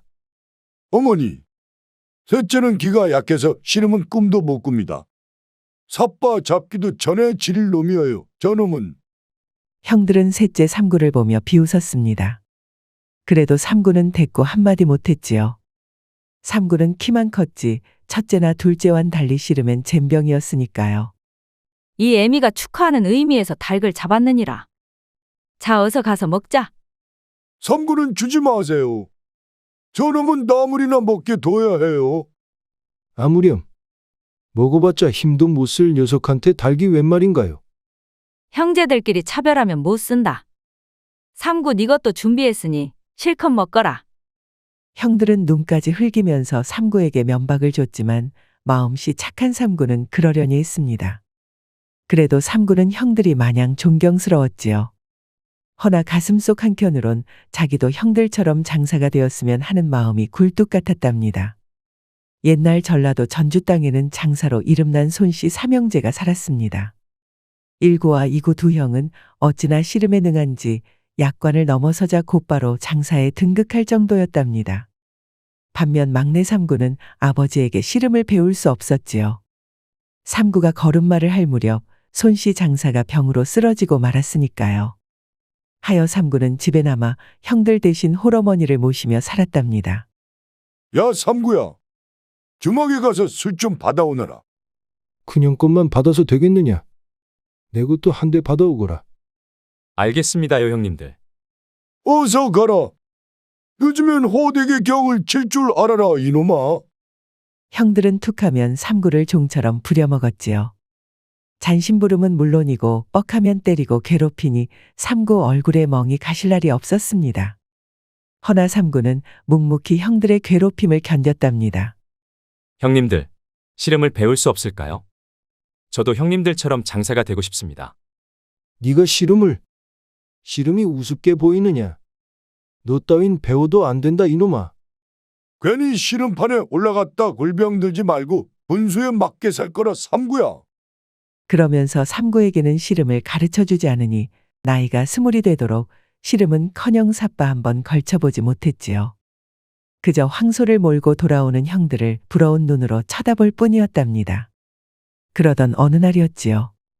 삼구야, 이 어미를 잠깐 보겠느냐? 예, 어머니 무슨 일이신가요? 홀어머니는 3구를 붙잡고 간곡하게 얘기하는 것이었죠.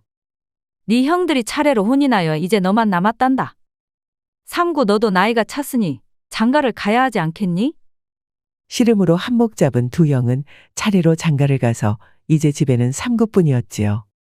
홀어머니는 그런 3구가 걱정되어 견딜 수가 없었습니다. 엄미도 참. 제 주제에 무슨 장가예요. 사람들이 저보고 비실이라고 손가락질하는데 장가는 꿈도 못 꾸지요. 어휴.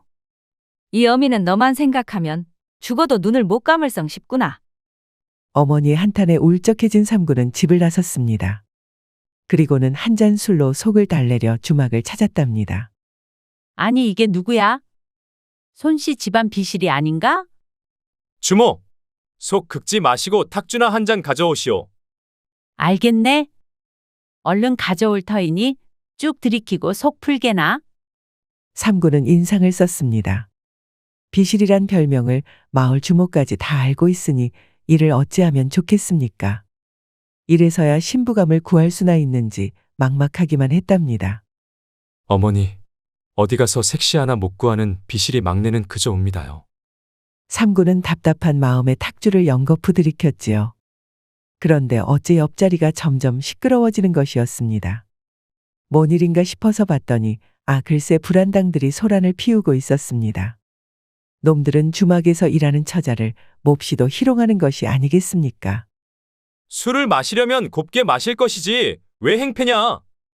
3구는 벌떡 일어나서 불안당들에게 달려갔습니다. 아니 이 떡대만 큰 놈은 누구야? 너 혼자서 우리 셋을 당할성 싶으냐? 다치기 싫으면 상관 마라. 3구는 두려울 것이 없었습니다. 술 기운 덕분에 평소와는 다른 용기가 샘솟고 있었으니까요. 어서 썩어지거라. 그렇지 않으면 이 어르신이 상대해 줄 것이다. 덩치를 믿고 겁대가리를 상실한 놈이로구나. 얘들아, 쳐라. 불안당들이 삼구에게 달려들었습니다. 삼구는 있는 힘껏 주먹을 휘둘렀지요. 허나 뚝심만 있지 기술이라곤 젬병인 삼구는 금세 미천이 드러나고 말았지요. 아이고, 한 놈씩 하나씩 덤비거라. 요놈아, 쌈박질을 누가 사정 봐주면서 한다더냐? 폭력은 모든 것을 해결하는 법이다. 복날 개맞듯이 맞은 삼구는 대자로 뻗어버리고 말았습니다. 불안당들은 킬킬 비웃으며 쓰러진 삼구의 주머니까지 탈탈 털었지요. 그때였습니다. 이제 보니 당신네들 못 쓰겠구려. 손님들한테는 술 안 파니까 썩 나가시오. 아까 희롱당하던 처녀였지요. 맹랑한 게 딱 내 취향이로구나. 자, 이 너른 품에 안기거라. 주막에서 일하는 것보다 우리 시중이나 트는 게 나을 것이다. 아니 그런데 뭔 일이랍니까? 불안당이 처녀를 붙잡았다 하는 순간 갑자기 벌러덩 낮아빠지는 것이 아니겠습니까? 당한 불안당은 물론이고 지켜보던 삼구도 무슨 일이 벌어졌는지 알 수가 없었답니다.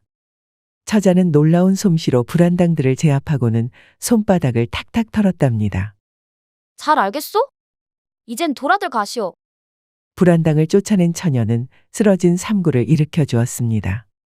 삼구는 부끄러워서 고개를 들 수가 없었지요. 고맙소. 내 꼴이 말이 아니구려. 무슨 말씀입니까? 불의를 보고 당당하게 맞섰으니 장부다운 품성이 아닐 수 없습니다. 아니요. 혹시 내 별명을 아시오? 난 이 동네에서 비실이로 통한다오. 그러면서 한숨을 쉬었지요. 삼구도 씨름판에서 승리하고 예쁜 색시를 얻어 장가도 가고 싶었지요. 허나 현실은 우중충하기만 했습니다. 장사 형님들과는 달리 이렇게 주막에서 불안당에게 얻어터지는 신세라오. 처녀는 그런 삼구가 안 되어 보였는지 술을 따라주며 위로했답니다. 삼구님도 근골이 나쁘지 않으니 열심히 노력하면 대성할 수 있으실 겁니다. 내 주제에 무슨 대성을 하겠소. 거기다 어디 가서 씨름을 배울 곳도 없다오. 네? 그렇다면 제가 사실 연실아, 삼구하고 살림이라도 차릴 것이냐? 그만 붙어있고 어서 주문 받거라. 주모의 호통에 연실이는 하는 수 없이 물러갔지요. 삼구도 맥이 빠져 곧바로 집으로 돌아갔답니다. 어느새 날이 완전히 껌껌해졌지요. 헌데 집 대문 앞에 홀어머니가 삼구를 기다리고 있는 게 아니겠습니까? 삼구야, 네 큰형한테 큰일이 났다. 첫째 형이 알아누워 사경을 헤맨다는 것이었죠. 쇠도 끓여 먹을 형이 아프다는 말에 삼구는 깜짝 놀랐습니다. 하여 날이 밝자마자 부랴부랴 큰형님 댁으로 향했지요. 아이고 첫째야, 정신 차리거라. 아니 형님, 이게 대체 무슨 일입니까? 장남 일구는 자리에서 일어나지도 못했습니다. 어디가 아파도 단단히 아픈지 시뻘개진 얼굴로 씩씩거리기만 했지요. 한참을 그러고 있는데 마침내 둘째 이구가 왔지요. 천하장사 이름값이 울겠소. 대체 무슨 일인지 말 좀 해보시오. 내가 아무래도 도깨비에 홀린 것 같다. 그게 무슨 뚱딴지 같은 소리여. 둘째가 다그치자 첫째는 간신히 입을 열었지요. 이웃 마을에서 잔치가 벌어져 초대를 받고 돌아오는 길이었다. 잔치집을 나설 땐 이미 자정이었지요. 얼근하게 취한 일구는 먼 길을 걸으려니 조바심이 났습니다. 하여 평소에는 잘 다니지 않는 독각골 샛길로 제를 건넜지요. 이 독각골은 낮에도 으시시해서 사람들이 얼씬도 안 하는 곳이었습니다. 아니, 천하장사가 그깟 뜬 소문을 두려워하리오. 호기롭게 제를 넘다가 눈앞에 큰 버들나무를 지날 때였지요. 스산한 바람이 부는가 하더니 웬 비쩍 마른 사내가 옆에 서 있는 게 아니겠습니까? 소름이 쫙 끼친 일구는 일부러 더 크게 호통을 쳤습니다. 누구냐? 기별도 안 하고 내 옆에 서다니 그러다 한 대 맞는 수가 있느니라. 대뜸 때린다고 윽박지르다니. 가정교육을 참으로 잘 받은 사내로고. 무엇이 어째? 나 일구가 전주장사인 것을 알고도 그런 말을 하느냐? 허나 사내는 별거 아니라는 듯이 빙글빙글 웃기만 했답니다. 듣자하니 전주장사가 실력도 없으면서 어깨에 힘만 잔뜩 들었다고 하더이다. 만나보니 과연 명불허전이로고. 이놈이 정령 뜨거운 맛을 봐야 정신을 차리겠느냐. 아서시오. 거나하게 취한 전주장사 날이나 정신 좀 차리셔야지. 큰형 일구는 얼굴이 시뻘개졌습니다. 더 참을 수 없었던 큰형은 마른 사내의 멱살을 붙잡았답니다. 헌데 사내는 무슨 안개처럼 슥 빠져나갔답니다. 놀아보자 이건가? 그럼 어디 전주장사가 얼마나 잘하는지 한번 볼까? 오냐, 넌 오늘 네 발로 돌아갈 생각 말아라. 왜? 장사나리가 업어서 데려다 줄 요량이요? 장남 일구와 마른 사내는 서로 허리끈을 붙잡았지요. 그렇게 달빛 아래에서 시름 한 판을 벌리고 말았지요. 그래서 어떻게 되었습니까, 형님? 정신을 차려보니 아침이더구나. 지나가던 행인이 하는 말이 내가 독각골 큰 버드나무를 껴안고 있더라는 것이야. 큰형은 밤새 버드나무를 상대로 힘을 쓴 것 같았습니다. 그럼 그 비쩍 마른 사내는요? 모르겠다. 어느새 온데간데가 없었다. 그렇게 집으로 돌아온 뒤로 시름시름 몸이 아프더니 이제는 일어나지도 못하고 있다는 것이었죠. 귀신이 곡할 노릇이군요. 그 마른 사내는 대체 정체가 뭐란 말입니까? 낸들 아느냐? 헌데 다녀간 의원이 하는 말이 동티가 옮은 것 같다는구나. 동티는 도깨비에게 미움을 사면 나타나는 증세였지요. 아이고 형님. 몸이 허해서 그런 것을 뭔 도깨비까지 들먹이면서 오는 소리요. 둘째는 시원하게 웃어 제꼈습니다. 그럼 니는 뾰족한 수가 있느냐? 두고 보시오. 이 동생이 그놈을 시원하게 매다 꽂아서 형님의 원수를 갚아드리리다. 그러더니 쌩하니 나가버리는 것이었습니다. 하기사 성질이라면 둘째가 첫째보다도 급했지요. 거기다 걸핏하면 성질을 부리니 온 동네에서 둘째를 무서워하지 않는 사람이 없었답니다. 우리도 가볼게요. 큰형님 몸조리 잘하시오. 그리고 또 사흘이 지났습니다. 삼구가 들이를 하고 돌아오는데 홀어머니가 사색이 되어 뛰어왔지요. 얘 삼구야. 네 둘째 형도 알아놓았단다. 이를 어찌하면 좋으냐? 아니 둘째 형이요? 큰형보다 더 센 양반인데 어쩌다 그랬대요? 모르겠다. 일단 가봐야겠구나. 하여 두 모자는 서둘러 둘째 형의 집으로 향했습니다. 둘째는 이부자리에 코를 박고 온 전신을 꼼짝도 못하고 있는 것이었죠. 둘째야. 어미가 왔으니 고개 좀 돌려보거라. 아니 둘째 형님. 형님은 또 어떻게 된 겁니까? 모르겠다. 네 보기가 쪽팔려서 정말 죽고 싶은 심정이로구나. 큰형의 원수를 갚겠다던 둘째는 그날로 독각골로 향했습니다. 올거니 저기가 그 큰 버드나무로구나. 형이 쓰러진 곳을 찾은 둘째는 고래고래 소리를 질렀지요. 나주장사인 이구님이 오셨다. 울 형을 쓰러뜨린 놈이 누구냐? 답답해진 둘째는 어서 나오라고 거듭 고함을 쳤습니다. 그래도 대답이 없었습니다. 짜증이 치민 둘째는 애꿎은 큰 버드나무를 걷어찼지요.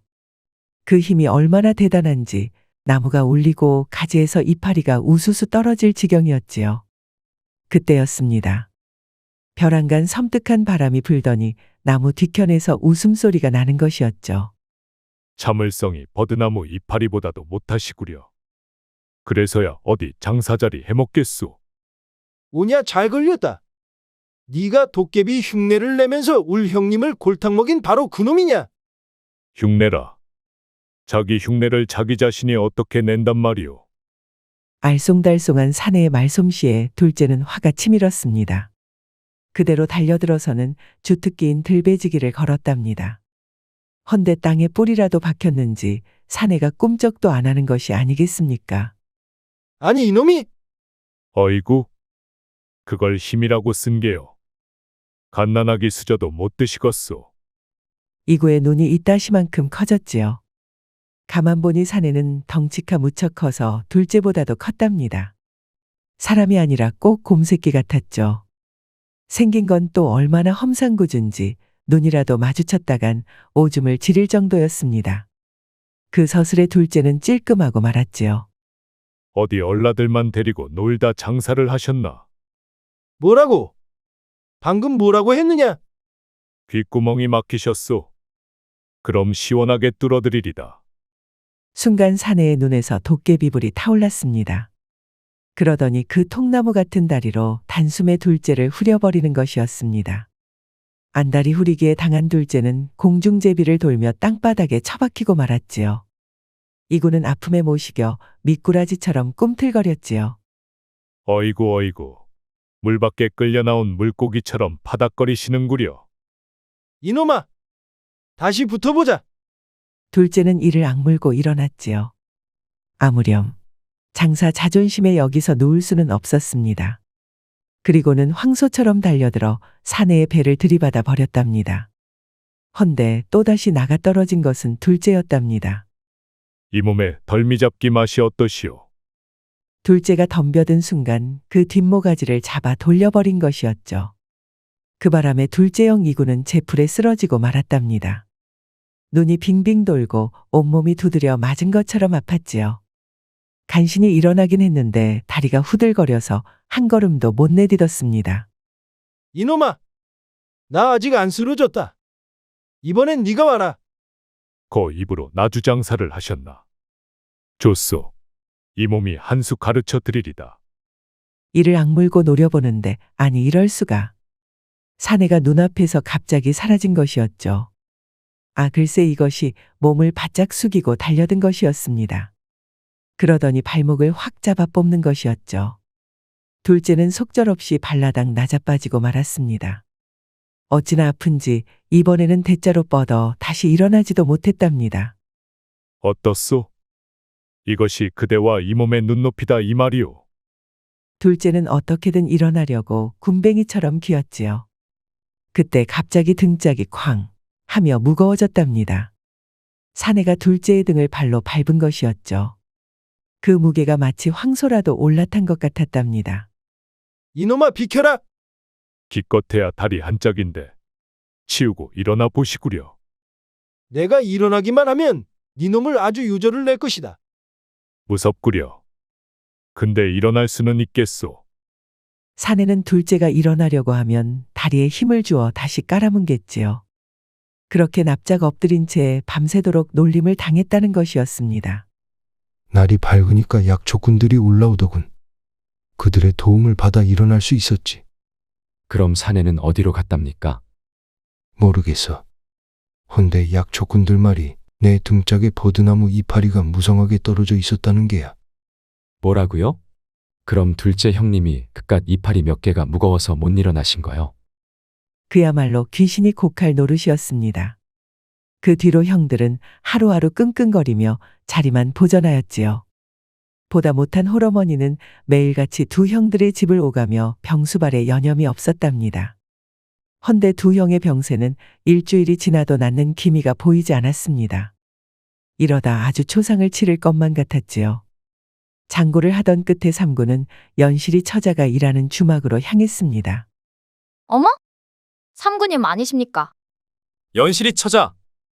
제발 내 부탁 하나만 들어주시오. 사내가 여인에게 할 부탁은 하나뿐이었죠. 뭐가 있겠습니까? 멋대로 착각한 연실이는 쿵쾅거리는 심장을 간신히 억눌렀습니다. 일단 말씀을 하시지요. 그래야 일이 성사되던 말던 하지 않겠습니까? 부탁이요? 제발 내게 씨름을 좀 가르쳐 주시오. 연실이는 인상을 팍 썼지요. 기껏 기대하게 해놓곤 이게 무슨 소리랍니까? 헌데 삼구는 진지했습니다. 이 몸은 형님들의 원수를 갚아야 하니 그 신묘한 기술을 제발 가르쳐 달란 말이오. 삼구는 거듭절하며 간곡하게 부탁을 했답니다. 처음엔 거절하려 했던 연실이는 결국 삼구의 의지에 감동해 고개를 끄덕였습니다. 좋습니다. 일이 끝나면 저를 따라오십시오. 알겠소이다 사부님. 그리하여 삼구는 연실이를 따라 전주읍내 바깥의 한적한 초막으로 향했지요. 초막에는 수염이 허연 노인네가 둘을 기다리고 있었답니다. 다녀왔습니다, 할아버지. 연실아 왔느냐? 오, 이게 웬 사내냐? 드디어 네가 시집 가기로 마음을 먹은 것이냐? 안녕하십니까 대사부님. 연실이 사부에게 씨름을 배우러 온 삼구라 하옵니다.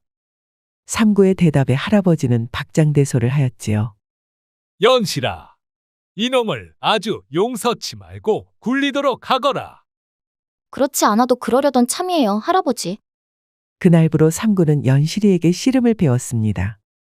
연실이의 기술은 참으로 신묘했습니다. 삼구가가 삿발을 쥐었다 하면 어느새 바닥에 나뒹굴었지요. 처음엔 무슨 일이 벌어졌는지도 몰랐습니다. 허나 이를 악물고 수련을 거듭하니 삼구는 하루가 다르게 기량이 늘었지요. 어느새 석 달이 되었습니다. 삼구님, 씨름은 힘만 가지고 하는 것이 아닙니다. 좀 더 상대의 손과 발에 주의를 기울이세요. 알겠소이다, 사부.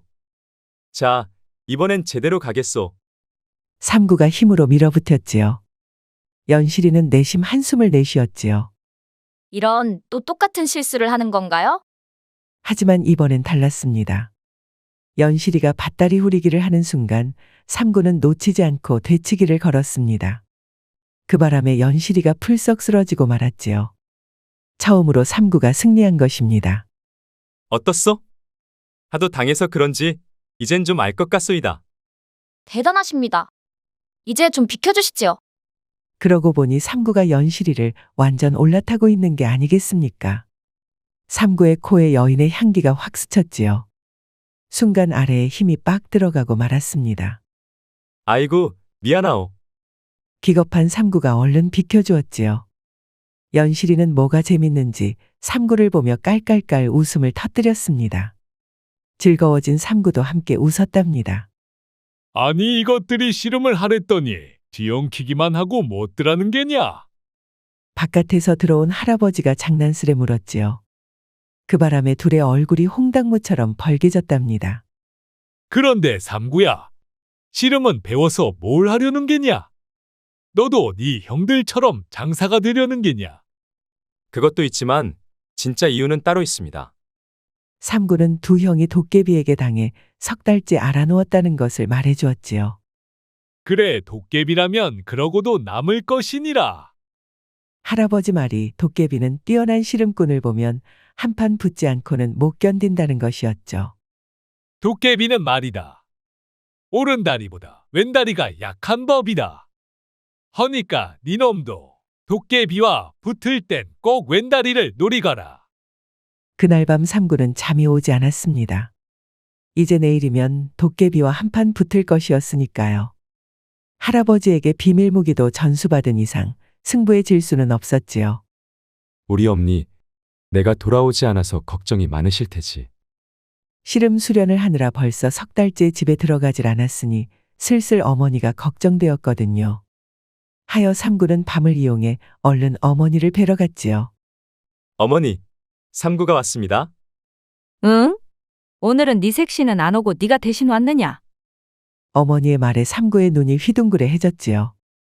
자초지종을 물어보니 삼구가 씨름을 배우는 동안 매일같이 연실이가 어머니를 뵈러 왔다지 뭡니까? 연실이 처자는 삼구 대신 어머니를 지극정성으로 보살폈던 것이지요. 삼구는 연실이를 생각하자 고마워서 눈물이 날 것 같았답니다. 고맙소, 연실이 사부. 그 처자가 그러는데 네가 곧 큰 결심을 할 거라고 하더구나. 네, 그런 게 있어요. 그러니 어머니도 지켜봐 주세요. 전 이제 예전의 제가 아닙니다. 그래? 그런 것 같구나. 어머니 말씀을 듣자 삼구는 연실이를 향한 마음이 더욱 뜨거워졌답니다. 그러나 섣불리 행동하지는 않았지요. 일단 도깨비를 꺾고 난 다음 정식으로 마음을 전할 요량이었지요. 네, 반드시 도깨비를 꺾고 형님들을 구하리라. 그 다음 꼭 연실이 처자에게 청혼을 해야겠다. 다음 날 해가 막 저물자 삼구는 연실이의 집을 나섰습니다. 밤이 된 독각골은 으스스하기 짝이 없었습니다. 삼구는 속으론 겁이 났지만 꼭 참고 큰 버드나무가 있는 곳으로 향했지요. 도깨비게 있느냐? 있으면 나와 보거라. 삼구가 외치자 버드나무 뒤편에서 킬킬거리는 웃음소리가 들렸답니다. 부르면 또 나오는 것이 인지상정이지. 도깨비 대령했소이다. 삼구는 눈에 힘을 주고 도깨비를 노려보았지요. 헌데 이게 뭔 일이랍니까? 삼구가 고개를 숙이면 놈은 한 척으로 작아지고 반대로 고개를 들면 그 키가 한 장에 달했답니다. 니놈이 우리 형님들을 꺾고 동티를 옮겼다는 그놈이렸다. 그렇다오. 오만한 장사님들의 코를 납작하게 해준 것이 바로 이 몸이오. 그렇다면 이제 동티를 거둬주지 않겠나? 석 달 열흘을 알아누웠으니 이만하면 충분할까 싶네. 삼구가 의젓하게 말하자 도깨비는 박수를 치며 펄쩍펄쩍 뛰었지요. 맨입으로는 못하겠소. 그럼 재물을 달라 이건가? 난 가진 게 별로 없네. 재물은 무슨. 나랑 씨름이나 한판 합시다. 이긴다면 형님들 병만은 걷어 주겠소이다. 진다면 삼구 그대도 동티에 걸리고 말 것이오. 그 말을 들은 삼구는 더 참을 수 없었습니다.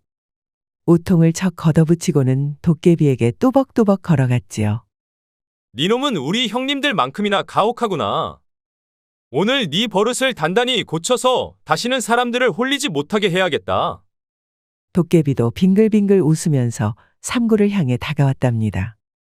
그거 재밌구려. 손신의 막내가 비실이라는 게 우리 도깨비들한테까지 퍼졌는데 어디 그 솜씨 한번 봅시다. 좋다 삼세판. 누가 먼저 이기는지 보자. 둘은 어느새 온 힘을 다해 격돌했지요. 먼저 움직인 것은 삼구였습니다. 삼구는 안다리 후리기로 도깨비의 왼다리를 걸어버렸답니다.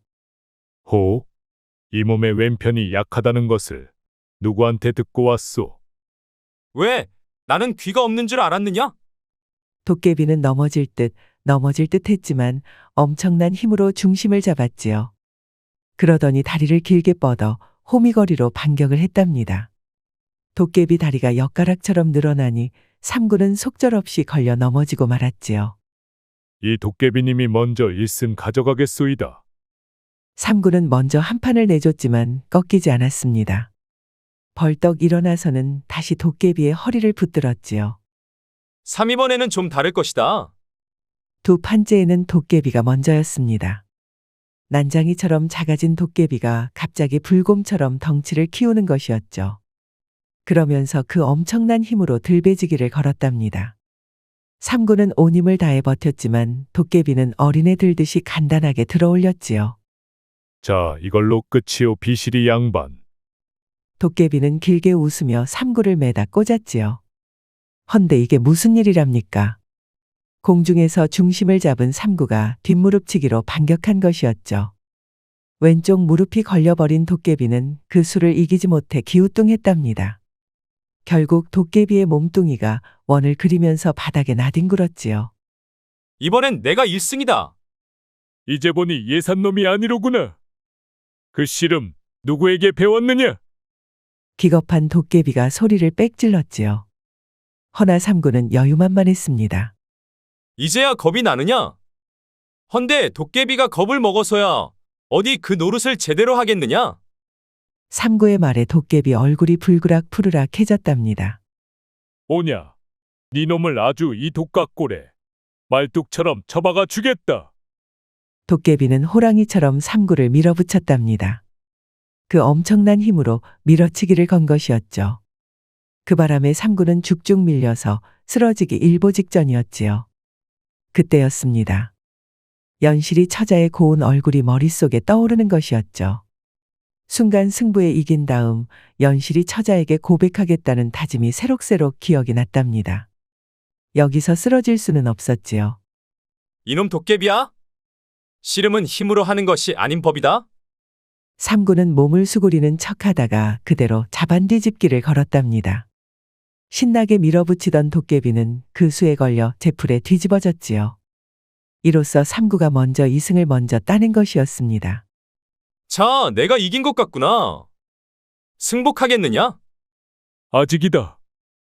이 도깨비님이 질 것 같으냐? 광분한 도깨비는 머리에 뿔이 3개나 달린 흉측한 모습을 드러냈습니다. 키는 삼구보다 머리 하나가 더 큰데다 온몸엔 우둘투둘하니 혹이 돋아 있었지요. 무시무시한 몰골이었지만 삼구는 더는 겁나지 않았습니다. 단숨에 도깨비를 붙잡은 삼구는 그대로 무 뽑듯이 뽑아 올렸지요. 그러자 도깨비 얼굴에 당혹감이 퍼졌습니다. 아이고, 삼구. 아니, 장사어른. 제발 이 몸을 놔주시오. 놔주면 다시는 나타나지 않겠소이다. 그래서야 니놈에게 당한 사람들이 어디 분이 풀리겠느냐? 자, 이제 죗값을 치르거라. 삼구는 도깨비를 빙빙 돌아 그대로 매다 꽂아버렸습니다. 대자로 뻗어버린 도깨비는 다시는 일어나지 못했지요. 이제 다시는 나타나지 말거라 이놈아. 어느새 먼동이 트고 있었지요. 힘을 다 써버린 삼구는 쓰러진 도깨비 옆에 털퍼덕 주저앉았답니다. 아주 고단한 밤이었지요. 삼구님, 무사하십니까? 그렇게 쉬고 있으려니 연실이 처자가 찾아왔지요. 삼구가 걱정된 연실이는 새벽이 되자마자 달려온 것이었습니다. 보다시피 도깨비 놈을 아주 보기 좋게 쓰러뜨렸다오. 도깨비가 어디 있습니까? 응? 방금 전까지만 해도 여기에 있었는데? 황당한 둘은 주변을 둘러보았답니다. 도깨비는 없었지만 독각골 고갯길에 그 큰 버드나무가 뿌리채 뽑혀 있는 것이 아니겠습니까? 꼭 마치 누가 번쩍 들어서 내동댕이 친 것만 같습니다. 그러게나 말이오. 할 말이 없어진 삼구는 너털 웃음을 터뜨렸지요. 그러던 삼구는 갑자기 자기가 했던 맹세가 떠올랐지요. 연실이 사부, 아니 처자. 그대에게 반했소. 나와 혼례를 해주시오. 삼구는 그렇게 외치면서 연실이를 와락 껴안아 주었답니다. 헌데 연실이는 너무 놀랐는지 그대로 삼구를 맺혀버렸지요. 삼구이는 대자로 뻗고 말았답니다. 죄송합니다, 삼구님. 그만 반사적으로. 괜찮소. 연실이 처자를 이기려면 아직도 멀었나 보. 그래도 내 청혼을 받아주시겠소? 그 말에 연실이 처자는 깔깔깔 웃고 말았지요. 그래도 삼구의 청혼은 받아주었답니다. 그리하여 둘은 경사스럽게 혼례를 하였답니다. 삼구 덕에 동티를 벗은 두 형도 혼인을 축하하러 달려왔지요. 둘은 지금까지 부렸던 심수를 크게 반성하여 삼구에게 많은 재물을 부주하고 갔답니다. 그리고 첫날 밤이 되었지요. 연실이 처자. 이제 그대는 내 색시오. 네, 삼구님은 제 서방이십니다. 연실이는 지혜와 용기를 두루 갖춘 아름다운 여인이었죠. 삼구는 그런 연실이가 좋아서 으스러지게 껴안았답니다. 그렇게 둘은 드디어 하나가 되었지요. 삼구님, 지금 모습을 보고 그 누가 삼구님을 비실이라고 하겠습니까? 어허, 오늘이야말로 반드시 연실이 처자, 아니 색시를 이기고 말 것이오. 그리하여 삼구는 연실이를 들었다 놨다 아주 제대로 보내버렸지요. 연실이는 밤새 자지러지다 아주 정신을 잃고 말았습니다. 그렇게 둘은 깨가 쏟아지도록 첫날 밤을 보냈습니다. 이후 삼구는 씨름판에 뛰어들어 연전연승을 거두었습니다. 마침내 3년 후 팔도의 천하장사가 되었으니 그 힘과 실력이 천하제일이라 하겠습니다. 비실이 삼구는 포기하지 않고 노력해 괴력의 도깨비를 쓰러뜨렸습니다. 만약 삼구가 좌절해 그만두었다면 두 형님을 구해낼 수 있었을까요? 우리도 삼구처럼 역경에도 굴하지 않고 용감히 살아가야겠습니다. 즐거운 시간이 되셨을까요? 앞으로도 재미난 이야기를 더 잔뜩 준비하겠습니다. 흥미가 있으시면 다른 이야기도 봐주시면 감사하겠습니다. 그럼 구독과 좋아요, 알림 설정 부탁드립니다. 편안한 하루 되시길 바랍니다.